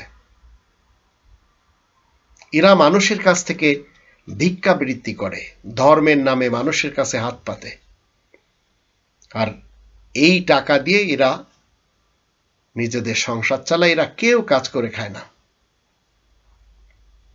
তো এদের কারণে আজ আবু সাইদ খান সাহেবের মতো যারা কোরআন নিয়ে কথা বলে তারা লাঞ্ছিত হচ্ছে। কিন্তু আমি আবু সাইদ খান সাহেবকে বলবো, আপনি তেজিয়ান এবং বলিয়ান হয়ে বুক টান করে আপনি কোরআন নিয়ে আগে বাড়ুন। আবু সাইদ শহীদ যেভাবে আমাদের এই দেশ উপঢৌকন হিসেবে আল্লাহ তাআলার কাছ থেকে নেওয়ার সুযোগ করে দিয়েছেন, তদ্রূপ আমরা চাই এদেশের এডুকেশনে কোরআনের এই সংবিধান আসুক, সবাই এই এডুকেশন নিক। যদিও এই দেশের 118 জন এই উলামায়ে কুফফার তারা বিরোধিতা করছে এবং করেই চলবে। আমাদের দেশের এই উলামায়ে কুফফারদের কারণে এবং যারা দুর্নীতিবাজ পলিটিশিয়ান তারা কি করেছে? এডুকেশনকে এদেশে 4 প্রকার করে দিয়েছে। একটি হচ্ছে আলিয়া মার্কা এডুকেশন, একটি হচ্ছে কওমি বা খারিজি মার্কা এডুকেশন। আবার ইসলাম বিদ্বেষী যারা, তারা প্রাইভেট এডুকেশন দিচ্ছে, লক্ষ লক্ষ টাকা লাগে। আবার মাদ্রাসার ব্যাপারেও আমাদের দেশে অনেক এমন মাদ্রাসা তৈরি করা হয়েছে যেখানে অনেক টাকা লাগে। যেমন ধরুন দারুর রাশাদ, সেখানে পড়বেন যেখানে আহমদুল্লাহ সাহেব শিক্ষকতা করেছেন, সেখানে অনেক টাকা লাগে। যাত্রাবাড়িতে পড়বেন, কম টাকা লাগে। আর এরাই কোনো মাদ্রাসার নাম দিয়েছে জামিয়া ইসলামিয়া, জামিয়া মানে ইউনিভার্সিটি, আবার কোনোটার নাম দিয়েছে দারুল উলুম, কোনোটার নাম দিয়েছে ফুরকানিয়া, কোনোটার নাম দিয়েছে কুরআনিয়া, কোনোটার নাম দিয়েছে হাফিজিয়া। তো উলামায়ে কুফফারদের বানানো আবার অনেক মাজারও রয়েছে। আবার আর এক শ্রেণীর তারা মাজার ভেঙেও দিচ্ছে, এদের কাছে খানকাও রয়েছে। আমরা যদি শাহজালাল সাহেবকে দেখি, তিনি কি নিজের মাজার নিজে তৈরি করেছিলেন? কিন্তু ধান্দাবাজরা করেছে। আমরা যদি শাহ পরাণ এবং বাগেরহাটের খানজাহানের মাজার দেখি, ধান্দাবাজেরা করেছে। আর এক ধান্দাবাজ তারা ভেঙে দেওয়ার জন্য লেগে আছে, অনেক মাজার তো ভেঙেও দিয়েছে। মনোরঞ্জনের জন্য শাহজাহান তাজমহল করেছে, কিন্তু মমতাজ কি দেখেছে সেটি? কিন্তু এক শ্রেণীর ধাপ্পাবাজিরা তারা এখন ভেঙে দেওয়ার তালে আছে ভারতে। যেমন বাবরি মসজিদ ভেঙে দেওয়া হয়েছে রাম মন্দির তৈরি করার জন্য। বাইতুল মুকাররমের ইতিহাস আমাদের জানা আছে, যেখানে মুফতি রুহুল আমিনের মতো একজন উলামায়ে কংগ্রেস এবং হিফাজতের মৌলবী, তিনি কিনা এমন সংঘর্ষ বাঁধিয়ে দিলেন যেটি বিশ্বের মানুষ দেখল। আবার গণজাগরণ মঞ্চে সেই ফরিদউদ্দিন মাসুদ সাহেব যে খুশি প্রকাশ করলেন, এই উলামা, এরা সবাই উলামায়ে কুফার। আবার 2018 সালে রক্তক্ষয়ী যুদ্ধ হয়েছিল সেই সাদ গ্রুপ এবং জুবায়ের গ্রুপের মাঝে বিশ্ব ইজতেমার মাঠে। তো এই যে ভেদাভেদগুলি, এগুলি সব আযাব এই উলামায়ে কুফফারদের কারণে আমাদেরকে দেখতে হচ্ছে। 6 নম্বর সূরা আল আনামের 65 নম্বর আয়াতের ভিতরে আল্লাহ তাআলা যে আযাবগুলির কথা উল্লেখ করেছেন তার ভিতরে একটি হচ্ছে বিভিন্ন এই ফিরকা, পার্টি, মাসলাক, মাযহাবে বিভক্ত হয়ে যাওয়া। আর 3 নম্বর সূরা আল ইমরানের 103 নম্বর আয়াতে বলা হচ্ছে এরা সবাই মূলত আগুনের কিনারায় দাঁড়িয়ে আছে। তো পৃথিবীতে আপনি কোনো ধর্ম এমন পাবেন না যেই মুসলমান, শিয়া, সুন্নি, সালাফি যারা আমাদের দেশে এই উলামায়ে কুফফারদের যারা পরিচালিত, এরা যেভাবে ভিক্ষাবৃত্তি নিজেরা শিখেছে এবং তাদের সন্তানদেরকে শিক্ষা দেয়, এই ধর্মের গুরুরা, এই পীর পুরোহিতরা, এই উলামায়ে কুফফাররা তাদের অনুসারীদের কাছ থেকে ভিক্ষা নেয় ধর্মের নামে, ইসলামের নামে। এরা তো আবার এই মসজিদ বানানোর ব্যাপারে রিওয়ায়াত তৈরি করে নিয়েছে, মাম বানা লিল্লাহি বাইতান বানাল্লাহু লাহু বাইতান ফিল জান্নাহ, যে আল্লাহর জন্য একটি মসজিদ তৈরি করবে আল্লাহ তাকে জান্নাতের একটি ঘর দিবেন। অথচ কোরআনের মুহাম্মদুর রাসূলুল্লাহ ওয়া খাতামান নাবিয়িন দ্বারা কখনো স্বীকৃতি নেই। তো এরা ভিক্ষাবৃত্তি, দান খয়রাত আর ফতোয়া বিক্রয় ব্যতীত এদের রুজি রুটি চলে না। এদের দ্বারা এই দেশের সমাজ, এই দেশের বিভিন্ন সেক্টরগুলি কখনো আপনি আমি পরিচালনা করিয়ে নিতে পারবো না। এরা আবু সাইদ খান সাহেব যেভাবে কোরআনের বিধানকে আমাদের দেশের শিক্ষাঙ্গনে আনতে চাচ্ছেন, সেটি এরা কেউ পছন্দ করে না। কারণ আমাদের দেশের জেনারেল শিক্ষায় যারা শিক্ষিত হচ্ছে, এরা যদি এই গ্রন্থকে জানা শুরু করে তো এদের ডাল রুটি শেষ হয়ে যাবে। আর এরা এই যে 3 লক্ষ মসজিদকে আর 1,20,000 ধর্মের খোয়ার মাদ্রাসাকে বানিয়ে সেগুলির নেতৃত্ব দিচ্ছে, এরা মানুষের মাঝে বিভেদ নীতি তৈরি করে চলেছে। এই ধর্মজীবী উলামায়ে কুফফার এরা জানে না যে মসজিদে যে আগে আসবে সে আগে দাঁড়াবে, যে পরে আসবে সে পিছনে দাঁড়াবে। কিন্তু মসজিদগুলিতেও প্রথম কাতারে ইমামের পিছনে এই ধর্মজীবীরা তাদের জন্য জায়গা রাখে, যারা তাদের সাস্টেইনার।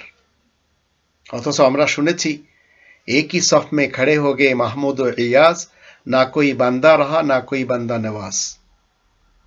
মসজিদুল হারামে যান, সবাই একসাথে, কে কোটিপতি, কে আরবপতি, কে ফকির, কেউ রিক্সা চালক, এসবের কোনো সেখানে নামগন্ধ নেই।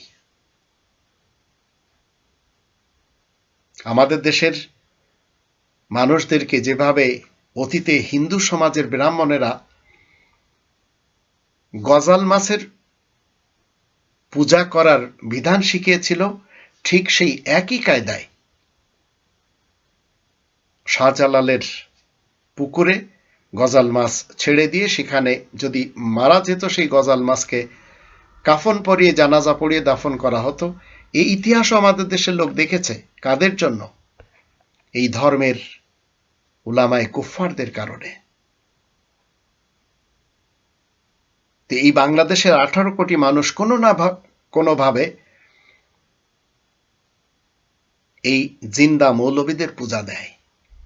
কেউ মাদানিকে পূজা দেয়, কেউ রেজবিকে পূজা দেয়, কেউ তাহিরিকে পূজা দেয়, কেউ শায়েককে পূজা দেয়, কেউ আজহারিকে পূজা দেয়, কেউ জামানার ইমামকে পূজা দেয়। পূজা দেওয়া মানে কি? সবাই ভক্তি করে আর মনে করে এদের কাছ থেকে ইসলাম শিখতে হবে, আর এদের কেউ কোরআনের 5টি দাবি শিক্ষা দেয় না। আবার অন্যদিকে পলিটিশিয়ান, তারা যেসব কাজগুলি করে, আয়নাঘর এটি কোনো মানুষ তৈরি করতে পারে? যে অমানবিক দৃশ্য, যেগুলি নাটক সিনেমাতেও কেউ দেখায় না, তো আমাদের দেশের মানুষ পিলখানার ঘটনা দেখেছে, শ্যাপলা চত্বরের ঘটনা দেখেছে, হলি আর্টিজেনের ঘটনা দেখেছে, আবার গ্রেনেড হামলা দেখেছে, ক্রস ফায়ারে অযথা মানুষকে মারা হচ্ছে, সবই তো দেখেছে। আমরা যদি একটু চিন্তিত হই, একটু চিন্তাবিদ হই, তো আমাদের দেশের মানুষ এখন অশান্তির দিকে আর যেতে চায় না। 53টি বছর তারা ভারতের পেটে ঢুকে থেকে স্বাধীনতা পায়নি। আর এই উলামায়ে কংগ্রেস, উলামায়ে বিজেপি, এই উলামায়ে কুফফার, এরা আমাদের দেশকে যেভাবে ইসলামের নামে রিপ্রেজেন্ট করে চলেছে, মনে রাখবেন, এরা আপনাকে আমাকে এই পৃথিবীতে শান্তিতে রাখবে না, পরকালে তো যাতনাতেই যেতে হবে। অথচ 16 নম্বর সূরা নাহলের 97 আয়াতে আল্লাহ বলে দিয়েছেন, মান আমিলা সালিহাম মিন যাকারিন আও উনসা ওয়া হুয়া মুমিন ফালানুহইয়ান্নাহু হায়াতান তাইয়্যিবা। যে ঈমান আনার পরে সংশোধনের কাজ করবে, নারী হোক কিংবা পুরুষ, তাকে আল্লাহ বলেন স্বাচ্ছন্দ্যের জীবন দিয়ে বাঁচিয়ে রাখবো, পরকালে তার কোনো কষ্ট থাকবে না। আর 2 নম্বর সূরা আল বাকারা 201 নম্বর আয়াত থেকে আমরা কি জানি? ومنهم من يقول ربنا آتنا في الدنيا حسنة وفي الآخرة حسنة وقنا عذاب النار। হে আমাদের রব, আপনি এই দুনিয়াতে কল্যাণ দান করুন এবং পরকালে মহা কল্যাণ দিবেন আর দোজখের শাস্তি থেকে বাঁচাবেন। কিন্তু আপনি যদি উলামায়ে কুফফারদের পিছনে যান, তো এরা মুহাম্মাদুর রাসূলুল্লাহ ওয়া খাতামান নাবিয়িন থেকে সরিয়ে আপনাকে মুহাম্মদ ইবনে আব্দুল্লাহ ইবনে আব্দুল মুত্তালিব বিন হাশিমের দিকে নিয়ে যাবে। আর এরা সবাই আল্লাহ তাআলার বিধান অনুযায়ী কাফের। এরা কোরআনকে লুকিয়ে রেখে নিজেদের তৈরি মাযহাব, মাসলাক, আকাবিরদের এবং আসলাফদের শেখানো গার্বেজ মতবাদ, এইগুলি দিয়েই চলেছে। আর এরাই বলে চলেছে যে এই কোরআন শিখতে হলে 14টি উলুম লাগবে। অথচ যখন আমরা 54 নম্বর সূরা আল কমারের 17, 22, 32 এবং 40 এই আয়াতগুলি দেখি, তখন আমরা দেখতে পাই আল্লাহ বলেন, ওয়ালাকাদ ইয়াসসারনাল কুরআনা লিযিকরি ফাহাল মিন মুদ্দাকির। অবশ্যই আমি এই কোরআন সহজ করেছি উপদেশ লাভ করার জন্য, কেউ আছে উপদেশ লাভ করবে? তো যখন যখন আপনি কোরআন থেকে উপদেশ নিতে যাবেন, এরাই আপনাকে দংশন করবে। তো আমরা একটি কবিতা পড়েছিলাম, কুকুরের কাজ কুকুর করেছে, কামড় দিয়েছে পায়, তাই বলে কুকুরকে কামড়ানো কিরে মানুষের শোভা পায়? হকের মানদণ্ড, সত্যের মানদণ্ড, এটি হচ্ছে আল ফুরকান। এখানে আসতে দিচ্ছে না। আসার পথে এদের থেকে আমরা ঘেউ ঘেউ শব্দ পাচ্ছি। তারপরেও আপনাকে রব্বানি বিধানের দিকে আসতে হবে। আমাদের দেশে ইসকন এবং আমাদের দেশে এই উলামায়ে কুফফার, এরা ধর্মের নামে বিভিন্ন স্থান তৈরি করে নিয়ে বলৎকার করে। ভারতেও সেই ইসকনদের একই কর্মকাণ্ড যা আমরা দেখতে পাচ্ছি। তো আপনি আমি অনেক কাজ করতে পারি না শুধু এদের কারণে। আপনার মাথায় কত ভালো ভালো চিন্তা রয়েছে। আবু সাইদ খান সাহেব যদি চান যে এদেশের 18 কোটি মানুষের হাতে কোরআন আসুক, এটি তো মহৎ উদ্দেশ্য। এর সাথে মিলে আমাদের সবাইকে, আল্লাহ যে আমাদেরকে প্রাণ দিয়েছেন, আমাদের যে একবার এই পৃথিবীতে পাঠিয়েছেন, আর একবার তো পাঠাবেন না। তাহলে এই মৌলবীদের, এই উলামায়ে কুফফারদের ভয়তে যদি আমরা কোরআন ছেড়ে দিই, তাহলে কি অবস্থা হবে? ডক্টর মোহাম্মদ ইউনূসকে আমরা পেয়ে খুব আনন্দিত, কিন্তু একমাত্র ক্ষমতা লোভী যারা, তারা কখনো ইচ্ছা করে না যে ডক্টর মোহাম্মদ ইউনূস দীর্ঘদিন ক্ষমতায় থাকুক, কারণ তারা মনে করে ক্ষমতা মানে টাকা। তো যখন আবু সাইদ খান সাহেব তিনি চাচ্ছেন যে এদেশের মানুষের হাতে কোরআন আসুক, এরা চাচ্ছে কোরআন এসে গেলে তো এদের ধর্মের খোয়াড়গুলি বন্ধ হয়ে যাবে। 3 লক্ষ মসজিদে সবাই ইমামতি করবে, তখন 1,20,000 ধর্মের খোয়াড় এই বলৎকারের প্রতিষ্ঠানগুলি কোনো কাজই দিবে না। আর এই উলামায়ে কুফফার এরা কোনো কাজ করে খাবে না কখনো। আমি যে 118 জনের নাম নিয়েছি, আমি ডক্টর মোহাম্মদ ইউনুসকে বলতে চাই, এরা যদি ভালো উলামা হয়, এদের ভিতরে যদি হিংসা না থাকে, তাহলে এদেরকে এক এক করে, বেশি না 1 মাস করে বা 10 দিন করে বাইতুল মুকাররমের খাদেম হিসেবে নিযুক্ত করুন, দেখবেন এরা কেউ রাজি হবে না। আবু সাইদ খান সাহেব আমাদের, তিনি কোরআনের 5টি দাবি মানুষের সামনে তুলে ধরছেন। মানুষ কোরআনকে বিশ্বাস করুক, কোরআনকে পড়া শিখুক, কোরআনকে বোঝা শিখুক, কোরআনকে ধারণ করে কোরআন মতে চলা শিখুক। আর কোরআনের শিক্ষাকে সামাজিকরণ করার কাজে তিনি নিজেকে সঁপে দিয়েছেন। তিনি বাংলাদেশের বিভিন্ন অঞ্চলে যাচ্ছেন নিজের টাকা খরচ করে। অনেকে তো তাকে ভাত মাছ খাওয়াতে পারছেন না, আর কোথাও গেলে তো তাকে 50,000 টাকা বা 1 লাখ টাকার বান্ডেলও দিচ্ছে না। পদ্মা সেতুর দুপারে আমরা যে মূর্তি দেখেছিলাম, 117 কোটি টাকা ব্যয় সেটি হয়েছিল। কিন্তু যখন আমাদের দেশের সন্তানেরা সে আবু সাইদের গুলি খাওয়ার পর দেশের আমজনতা, শিক্ষার্থীরা এবং দেশ বিদেশের প্রবাসীরা সবাই যখন আজাদির চেতনা ধারণ করে নিলেন, তখন 15 মিনিটে এই পদ্মা সেতুর 2 পাশের মূর্তি গুঁড়িয়ে দেওয়া হলো। ঢাকারও ঠিক একই কাজ। তো উলামায়ে কুফফার এরা আজ একে অপরের মাজার ভাঙছে, এরা আজ একে অপরের নিন্দা করছে। তো উলামায়ে কুফফারদেরকে একপাশে রেখে জাতিকে আসুন আমরা একটি কোরআনের জন্য এমন স্পৃহা তৈরি করার কাজে ব্যস্ত হয়ে যাই। তারা যখন জানতে পারবে যে এই কোরআনের 5টি দাবি ছাড়া জান্নাতে যাওয়া যাবে না, আর এটি যখন বিশ্বাস করে নেবে, তখন এই উলামায়ে কুফফারদেরকে অটোমেটিকলি ছেড়ে দেবে। উলামায়ে কুফফারদেরকে জাতি ত্যাগ করবে। কেউ আসুন্নাহ ফাউন্ডেশনে কোটি কোটি টাকা দিবে না, যে টাকা উত্তরবঙ্গের বন্যার্তদের জন্য চিন্তাও করা হয়নি, খরচ করা তো দূরের কথা। তো এদেশের উলামায়ে কুফফার এরা আলাদা আলাদা মতবাদ তৈরি করে নিয়েছে এবং আলাদা আলাদা এরা স্টেশন তৈরি করে নিয়ে এদেশের মানুষের মাঝে বিভেদ সৃষ্টি করে চলেছে। আবার এরা নিজেদেরকে বলে চলেছে এরা হচ্ছে ওয়ারাসাতুল আম্বিয়া। এই কোরআন যখন আপনি আমি পড়ি, তখন এই কোরআনের 24 জন নবী রাসূলদের কেউ মানুষের কাছে 1 টাকা চায়নি। ওমা আসালুকুম আলাইহি মিন আজর। কিন্তু আমাদের এই ধর্মের খোয়াড়ে যারা যায়, অনেক বুদ্ধি প্রতিবন্ধী আলেম রয়েছে, মাতারা কম বুদ্ধির আচরণ দেখে তাদেরকে কি করে এই মাদ্রাসায় ছেড়ে দেয়, যেন বড় হলে কিছু করে খেতে পারে। তাছাড়া সেই লিবাসে ভিক্ষা করাও সহজসাধ্য তাদের জন্য হয়ে যায়। আর সেই আলেমগুলো সমাজের জন্য বারবার বিশৃঙ্খলার কারণ হয়। আর এই ফাসাদ ঘটানোর পিছনে এই পথভ্রষ্ট উলামায়ে কুফফাররাই রয়েছে। এদের থেকে বাঁচতে হলে এখন আলাদা হয়ে যেতে হবে, সত্য পথকে আঁকড়ে ধরতে হবে। 36 নম্বর সূরা ইয়াসিনের 17 নম্বর আয়াতে বলা আছে, ওমা আলাইনা ইল্লাল বালাগুল মুবিন। সকল নবী রাসূলদের একটি কাজ ছিল, আমাদের এই কোরআন পৌঁছে দেওয়া ছাড়া আর কোনো দায়িত্ব নেই।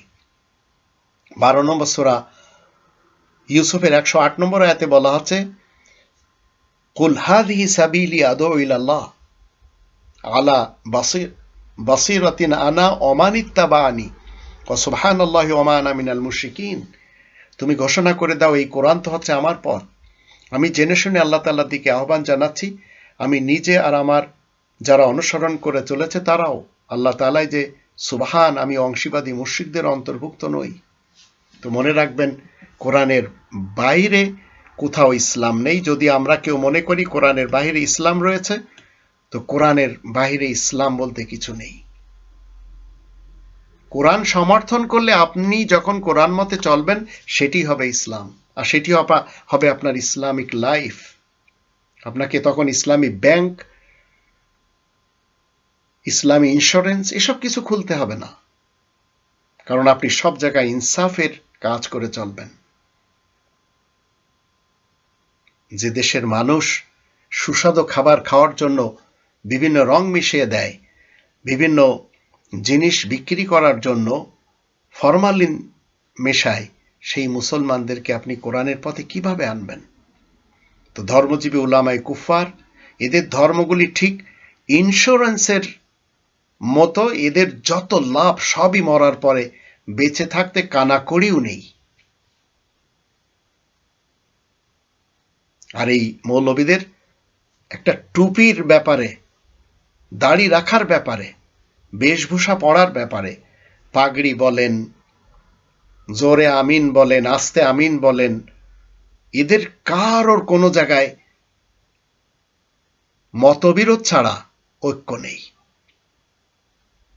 এরা এক মঞ্চে বসে এক স্লোগানে কখনো বলবে না যে আমরা সবাই মিলে আল্লাহ তাআলার কোরআনকে এদেশে প্রতিষ্ঠিত করতে চাই। এখন আপনি আমি যদি এদের তন্ত্র মন্ত্র এবং ইজম বাদ দিয়ে কোরআনের পথে আসি, তাহলে বেঁচে যাব, নইলে এরা আপনাকে আমাকে নিয়ে ডুববে, কারণ এরা সবাই ডুবে গেছে। মুফতি কাজী ইব্রাহিমের মতে এদেশে কওমি ধর্মের খোয়ার মাদ্রাসা না থাকলে গোটা জাতি নাস্তিক হয়ে যেত। তিনি বলেছেন এটি, এবং তিনি বলেছেন আমি আলিয়া মাদ্রাসার ছাত্র এবং কওমি মাদ্রাসা থেকে দাওরা পড়েছি। আপনি শুধু আলিয়া এবং কওমির মধ্যে এতটুকু পার্থক্য করলে বুঝবেন যে বর্তমান শিক্ষা সিলেবাস নিয়ে কওমিদের পাঠ্য অংশ না হয়েও তারা কতটা মানবদরদী, এটি নিয়ে মাঠে ময়দানে সর্ভ করছে। আর অন্যদিকে আলিয়ার পাঠ্যক্রমে যখন হিন্দুয়ানি শিক্ষাক্রম পাঠ্যপুস্তক অন্তর্ভুক্ত, তখন তারা নিশ্চুপ। বর্তমান আলিয়া শুধু নামের মাত্র মাদ্রাসা এবং সুবিধাভোগীদের কেন্দ্রস্থান। আর এখান থেকে কখনো তেতুল হুজুর বলেন, আহমদ শফি বলেন, এরা বাবুনগরী কেউ জন্মায় না। এখানে জান্নাতের টিকিট বিক্রেতা সালেহিনরা জন্মায়।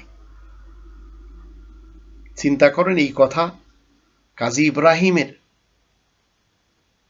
আবার তিনি কবিতা আকারে বলছেন, স্তব্ধ আমার কলম খাতা, যায় না লেখা পদ্মগান, অবাক হয়ে তাকে দেখি আলিয়া হলো চাটুকারদের বাসস্থান। এই উলামায়ে কুফার, এদের নিজেদের মধ্যে কোনো ধরনের মিল নেই। এরা একসাথে বসে খাওয়া ছাড়া আর কোনো কিছু করতে পারে না। এরাই কোরআনকে, এই রব্বানি গ্রন্থকে, যেটি আল্লাহ তাআলা বুক অফ কমান্ড হিসেবে পাঠিয়েছিলেন, এটি দোয়া তাবিজে বইতে পরিণত করেছে। এটি বোঝার জন্য এসেছে, কিন্তু এরা এটি কি করে চলেছে? অবুঝদের হাতে দিয়ে চলেছে। এটি জীবিতদের জন্য একটি কোড অফ লাইফ, কিন্তু এটি মৃত্যুদের পাশে পড়ার জন্য গ্রন্থ বানিয়ে দিয়েছে এই উলামায়ে কুফার। এটি হচ্ছে জ্ঞানের গ্রন্থ, কিন্তু এটি অজ্ঞানদের হাতে ধরিয়ে দিয়েছে, এবং ছোট ছোট ক্ষুদে শিশু যারা ঢেলা কুলুপ বানায় তাদের হাতে ধরিয়ে দিয়েছে।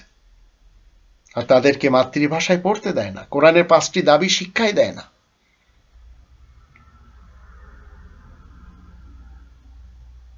এটি তাসখিরে কায়নাতের জন্য এসেছে, সৃষ্টির জ্ঞান দিতে এসেছে, কিন্তু এটি ধর্মের খর মাদ্রাসার নিসাবে পরিণত হয়েছে। এটি এসেছে মৃত্যু জাতিকে জীবন দিতে, কিন্তু এটি একজন মৃত্যু ব্যক্তির পাশে বসিয়ে পড়ার গ্রন্থ বানিয়ে দিয়েছে এই কুফফার উলামা সমাজ, এই উলামায়ে কুফফার। তো এখন যদি আপনি আমি এই কোরআনকে আঁকড়ে না ধরি আর এই উলামায়ে কুফফারদের পিছনে চলি, মনে রাখবেন আল কোরআনে নবী রাসূলদের যে শিক্ষা, সেই শিক্ষার মাঝে পার্থক্য করতে নিষেধ করা হয়েছে, যেটি আমরা শুনলাম 4 নম্বর সূরা নিসার 150-151 আয়াত দুটি থেকে। 3 নম্বর সূরা আল ইমরানের 95 আয়াতে বলা হচ্ছে, কুল সাদাকাল্লাহ, তুমি বলে দাও আল্লাহ সত্য কথাই বলছেন, ফাত্তাবিউ মিল্লাতা ইব্রাহিমা হানিফা ওয়া মা কানা মিনাল মুশরিকিন, তোমরা সবাই মিল্লাতে ইব্রাহিমের অভ্যাসের, আচার অনুষ্ঠানের অনুসরণ করো, যা স্বতন্ত্র, আর ইব্রাহিম অংশীবাদী মুশরিকদের কেউ না।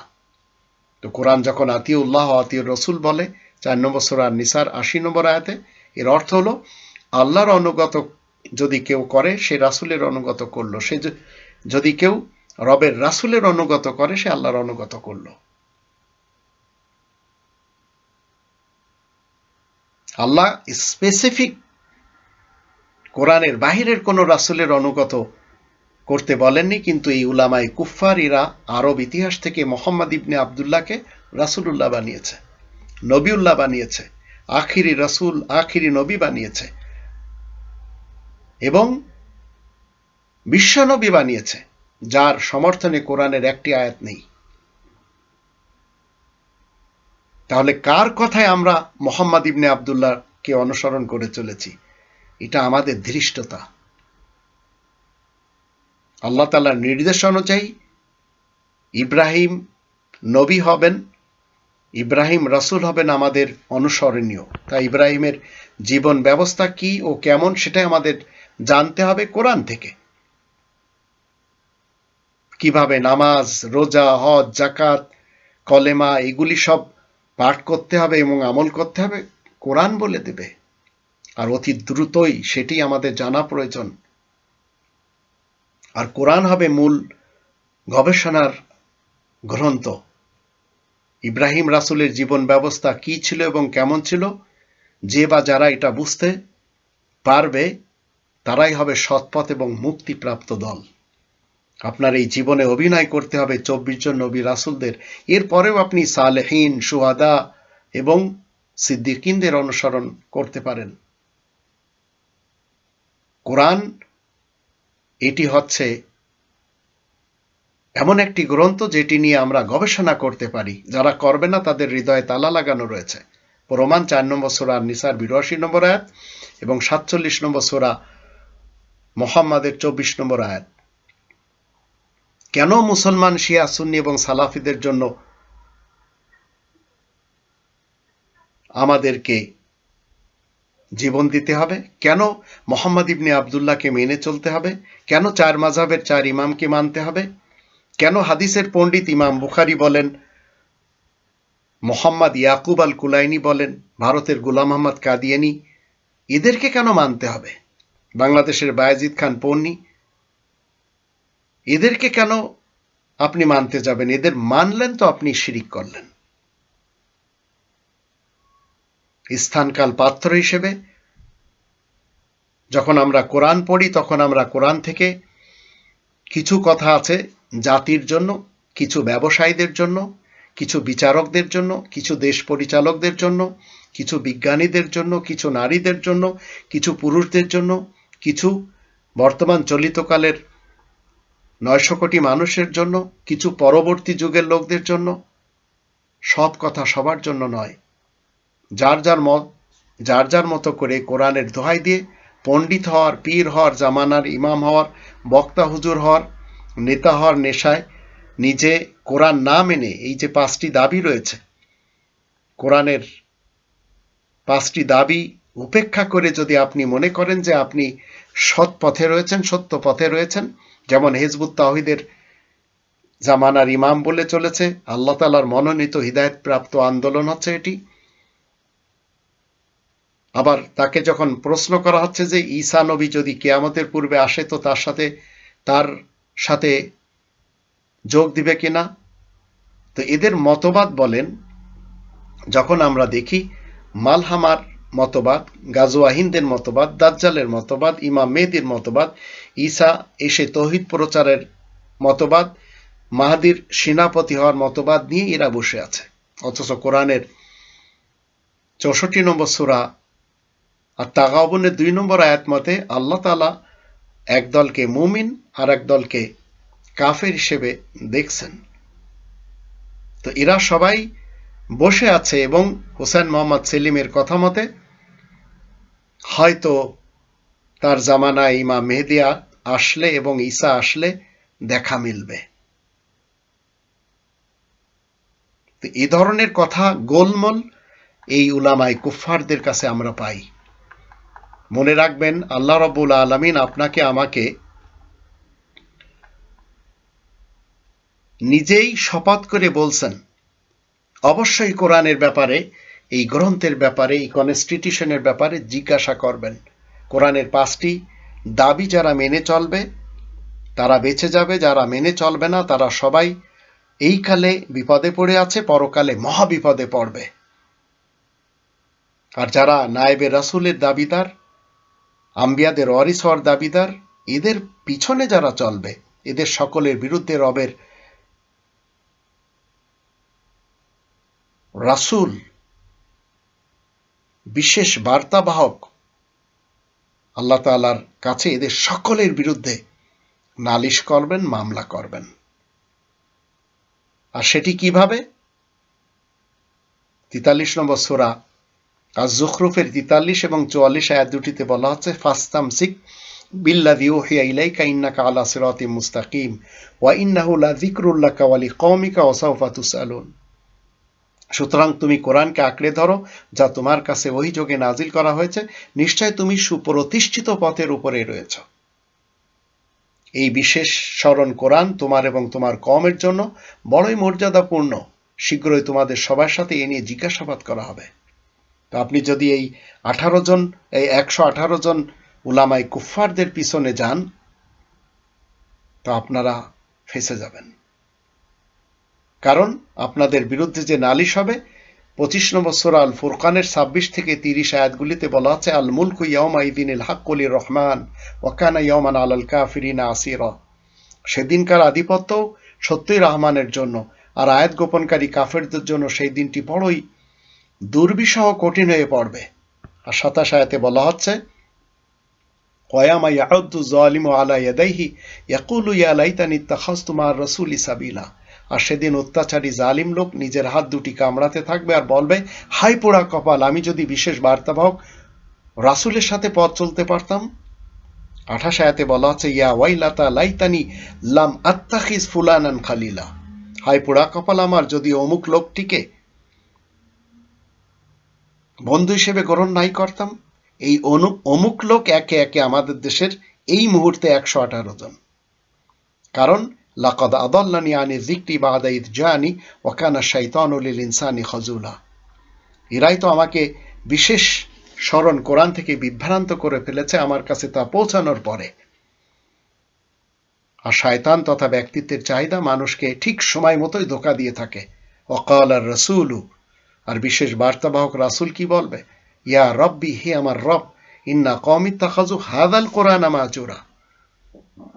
এরা আমার কওমের লোক কিন্তু এই কোরআন আঁকড়ে ধরাকে ছেড়ে দিয়েছিল। এরা সবাই এই পৃথিবীতে নিজেদের আওয়াজকে রাসূলের, নবীর আওয়াজের থেকে কি করে, বুলন্দ করে, যার জন্য এদের কোনো আমলই নেই। 49 নম্বর সূরা আল হুজুরাতের 2 নম্বর আয়াতে বলা হচ্ছে, ইয়া আইয়ুহাল্লাযীনা আমানু লা তারফাউ আসওয়াতাকুম ফাওকা সাওতিন নাবী ওয়া লা তাজহারু লাহু বিল কওলি কাজাহরি বা'দিকুম লিবা'দিন আন তাহবাতা আমালুকুম ওয়া আনতুম লা তাশউরুন। শোনো হে ঈমানদারগণ, তোমরা নিজেদের কথা এবং সিদ্ধান্তের আওয়াজকে বিশেষ খবরদাতা নবীর আওয়াজের তুলনায় প্রাধান্য দেবে না।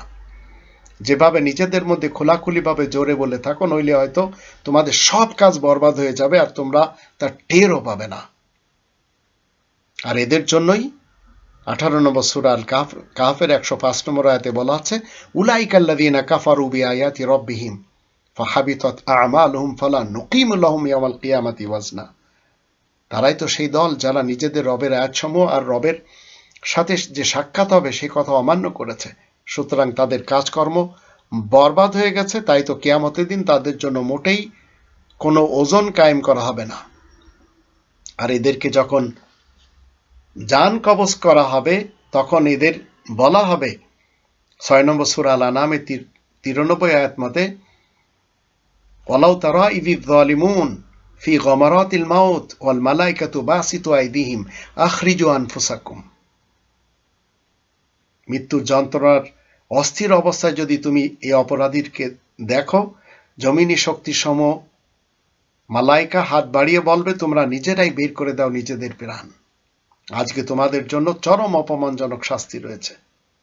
কারণ বিমা কুনতুম আলিয়াউমা তুজজাউনা আযাবাল হুনি বিমা কুনতুম তাকুলুনা আলাল্লাহি গায়রাল হক ওয়া কুনতুম আন আয়াতি তাস্তাকবিরুন। তো এরা অধ্যতার সাথে, অহংকারের সাথে আল্লাহ তাআলার ব্যাপারে মিথ্যাচার করে। মুহাম্মাদুর রাসূলুল্লাহ ওয়া খাতামান নাবিয়িন দ্বারা যা সত্যায়িত না, সেই কাজে এরা ব্যস্ত থাকে। তাই 8 নম্বর সূরা আল আনফালের 50 আয়াতে বলা আছে, ওয়ালাউ তারা ইয ইয়াতাওয়াফাল্লাযীনা কাফারুল মালাইকাতু ইয়াদরিবুনা উজুহাহুম ওয়া আদবারহুম ওয়া যুকুল আযাব আল হারিক। আর তুমি যদি দেখতে যখন আয়াত গোপনকারী কাফেরদের মৃত্যু ঘটে, তখন ভূপৃষ্ঠের শক্তিসমূহ তাপ, চাপ, ধাক্কা তাদের চেহারা এবং পিঠে আঘাত হানতে থাকে আর বলে, তোমরা দহনের শাস্তি ভোগ করতেই থাকো। পক্ষান্তরে আমি যদি কোরআনের 5টি দাবি নিয়ে জীবন কাটাতে পারি, শেষ নিঃশ্বাস কেমন হবে? 16 নম্বর সূরা আন-নাহল এর 32 নম্বর আয়াতে বলা আছে, আল্লাযীনা তাতাওয়াফাহুমুল মালাইকাতু তাইয়্যিবিন ইয়াকুলুনা আসসালামু আলাইকুম উদখুলুল জান্নাহ বিমা কুনতুম তা'মালুন। যে সকল লোকেরা পবিত্র অবস্থায় থাকে তাদের জান কবজ করার জন্য ভূপৃষ্ঠের মোতায়েনকৃত শক্তিসমূহ যখন আসবে, তখন এদেরকে বলবে, সালামুন আলাইকুম, স্বাগতম, তোমাদের উপরে শান্তি বর্ষিত হোক, তোমরা যেসব কাজ করতে তারই বদলে এখন জান্নাতে প্রবেশ করো। আর আল্লাহ বলবেন 89 নম্বর সূরা আল ফাজরের 27, 28, 29, 30 আয়াতগুলিতে, ইয়া আইয়াতুহান নাফসুল মুতমাইন্নাহ, হে নাফসে মুতমাইন্না, পরিতৃপ্ত আত্মা, ইরজিই ইলা রব্বিক রাদিয়াতাম মারদিয়া, নিজ রবের দিকে চলো এবার সন্তুষ্টি অর্জন করে এবং প্রিয় পাত্র হয়ে। ফাদখুলি ফি ইবাদি, তাই তুমি এবার আমার অনুগত বান্দাদের দলে শামিল হও। অদখুলি জান্নাতি, এবং আমার জান্নাতে তোমাকে প্রবেশ করাচ্ছি। এবার আপনারা চিন্তা করে দেখুন, এই উলামায়ে কুফফারদের পিছনে আমাদের যাওয়া উচিত কিনা? এরা আমাদেরকে কোথায় নিয়ে যাবে? যদি আমরা এদের পিছনে যাই, কোরআন ছুটে যাবে। তাই আসুন আমরা সবাই কোরআনের 5টি দাবি আমরা আমাদের জীবনে গেঁথে নিই। আর এর জন্য এই জীবিত আবু সাঈদ খান সাহেব আমাদেরকে ডেকেই চলেছেন। আসুন আমরা তার সাথে দিই। আল্লাহ আমাদের সহায় হন।